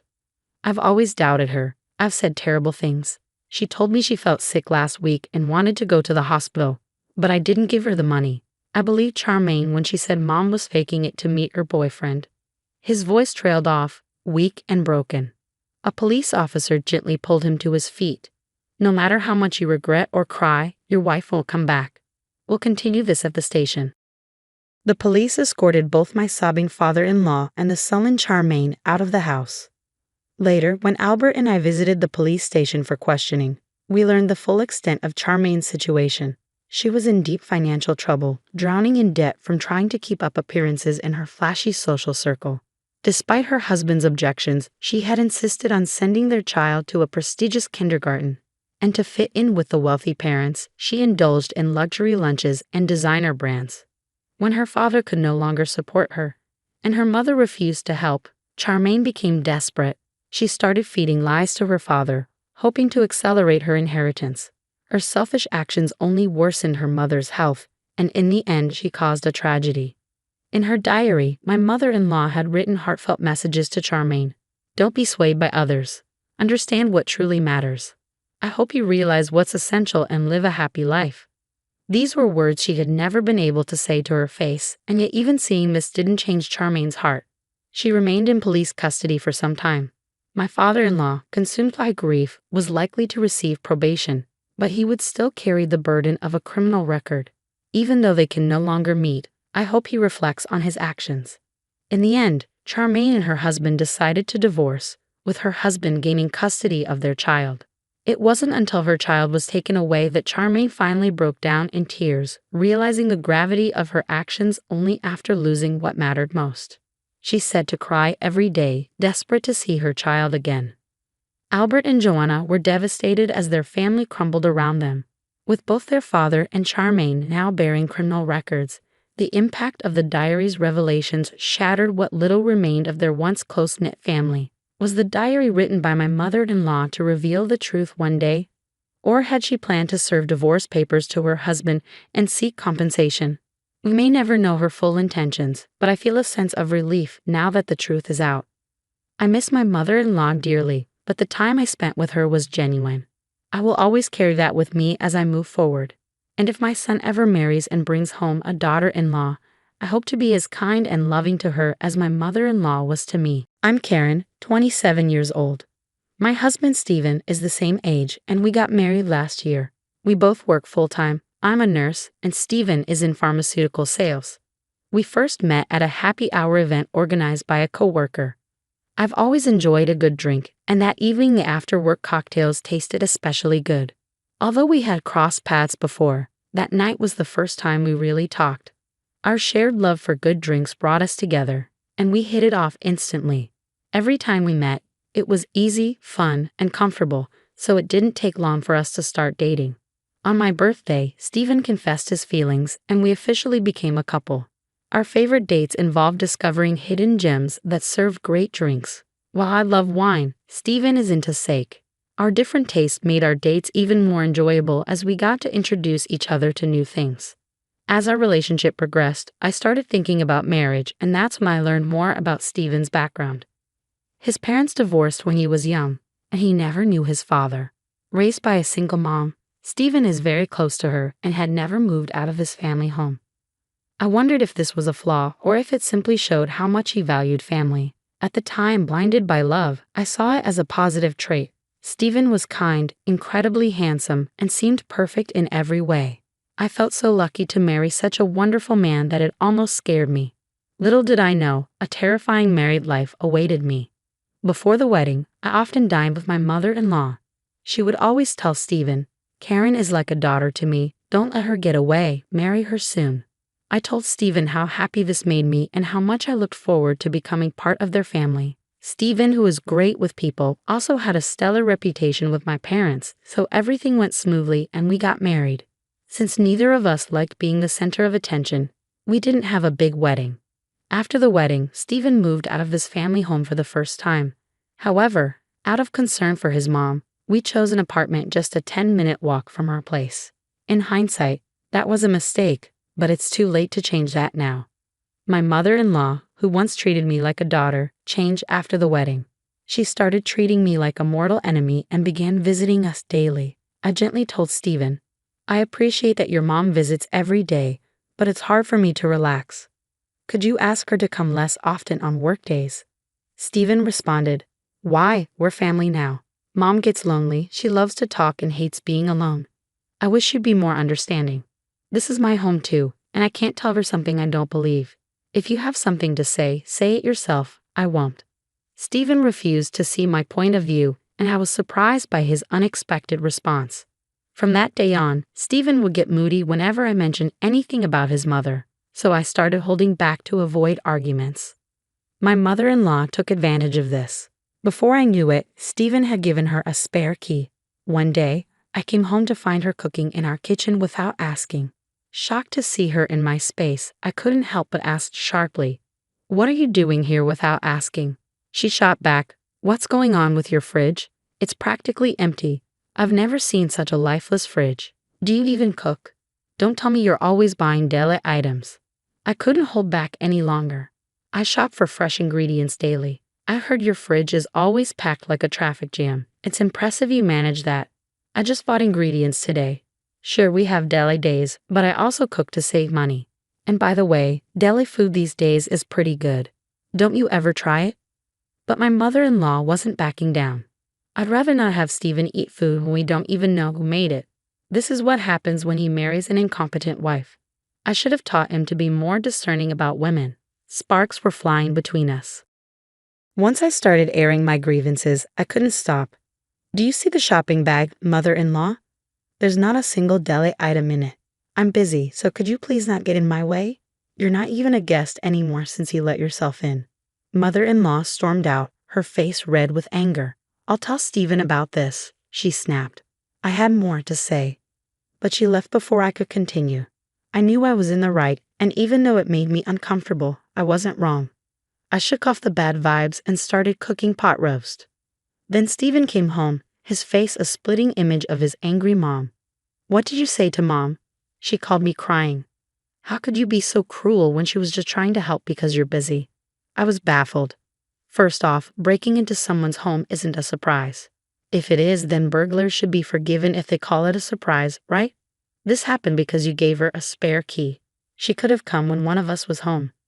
It's not only unnecessary but also intrusive. What about my privacy? I have no intention of apologizing. Stephen looked shocked and uttered just one word, "Please, can you two just get along?" He then retreated to his room without eating dinner. I hoped this fight would make him more considerate. For the next few days, we barely spoke. I couldn't stand the tension, so I finally brought it up. "What do you want to do going forward?" "I don't want a relationship where we don't communicate. Let's talk." Stephen finally opened up. "Mom's remorseful. She was crying yesterday, worried you would never forgive her. The root cause was me giving her the spare key. I'm sorry, Karen. I didn't care about mother-in-law as long as Stephen understood. That was enough for me. My weakness showed, and I forgave him, even though I knew in the back of my mind that my fault was forgiving too easily." Stephen immediately called mother-in-law, and she came running, happy to be summoned. I had a bad feeling, but I was tired of fighting. If she would change her ways, then fine. As soon as mother-in-law saw my face, it was as if a switch had been flipped. "Oh, I'm so relieved. I thought Karen would never speak to me again." "I know I overstepped, and I promise never to do it again," she said, her voice as sweet as if she were talking to a cat. But for some reason, I still had a bad feeling. She then pulled out a mysterious bag from her purse. "I met an old friend from college yesterday. She's unbelievably youthful and beautiful. She gave me some Chinese tea. That's her beauty secret. I thought I'd share some with you, not that you need it," she said. I had a bad feeling but felt awkward refusing. Stephen whispered, "Just have 1 cup of tea with her. I'll make sure she leaves as soon as possible." Wanting her gone, I reluctantly agreed to drink the tea. I've always enjoyed Chinese tea, and it's popular at my workplace too.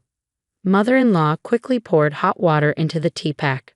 "This tea is supposed to be good for your skin and boost female hormones. You guys are thinking about having kids soon, right? If you like it, I'll tell my friend to get some for you," she said, placing the cup in front of me. The aroma was a bit unusual, but I took a sip anyway. It tasted strange, but I dismissed it, thinking it was just a new flavor. However, my bad feeling proved true. I woke up in the middle of the night with severe stomach pain, feeling half faint. By the time I felt better, it was already morning. There was no doubt about it. The only thing I had consumed that Stephen hadn't was the suspicious Chinese tea. I told Stephen about it. But he didn't take me seriously. "Karen, that's a terrible accusation. Mom brought the tea to make amends, and you're making it sound like she poisoned you. Don't you feel ashamed? It's probably just an upset stomach. Mom would never do something like that. Stephen couldn't believe I was being malicious, and without evidence, I couldn't press the issue further. Still, I've been wary of anything from my mother-in-law since then. Just before Stephen's birthday, my mother-in-law called me. "Karen, I'm cooking for Stephen's birthday. You can come or not. It's up to you. You're busy, right? Maybe you should take some time to refresh yourself." She was planning to celebrate Stephen's birthday without me. Since that day, I've been scared to eat anything from her, and homemade food was out of the question. But I was planning to spend Stephen's birthday together, so I felt upset. I thought we'd spend his birthday together since we're newlyweds. I assume you've celebrated with him every year until now, so from now on, it's my turn." Before I could finish, she cut me off. "Anyway, I want Stephen to come home. You don't have to come, Karen. We can celebrate your birthday next month, okay?" I decided to leave the decision to Stephen. That night, he said, "Did you hear? You're free to do whatever you want that day."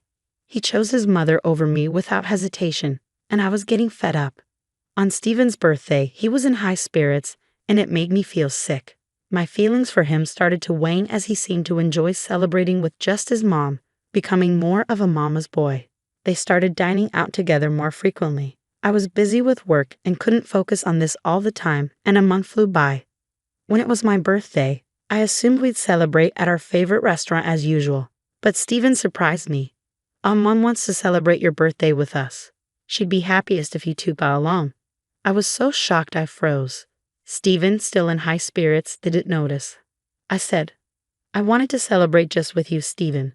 We weren't together on your birthday, so let's spend mine together." For some reason, Stephen thought I was being polite. No, you don't have to hold back. Mom offered, so it's fine." He just didn't get it. I had no choice but to be firm. "Stephen, no offense to your mom, but I want to spend my birthday just with you. I want to go to our special restaurant." Then Stephen suddenly got angry. "Don't waste Mom's kindness. You're heartless. Why haven't you noticed that Mom didn't invite you to my birthday? Just do as I say. It's already a hassle." I was done arguing. When my birthday finally came, instead of being at a restaurant, we were at home. And of course, my mother-in-law was there. Neither of them seemed interested in my low spirits. I started to get angry as I watched them enjoying themselves in the kitchen. Then the lights went out, and the cake came in. I was still angry, but the cake helped me cool down a bit. Before I could blow out the candles, my mother-in-law announced she had a gift.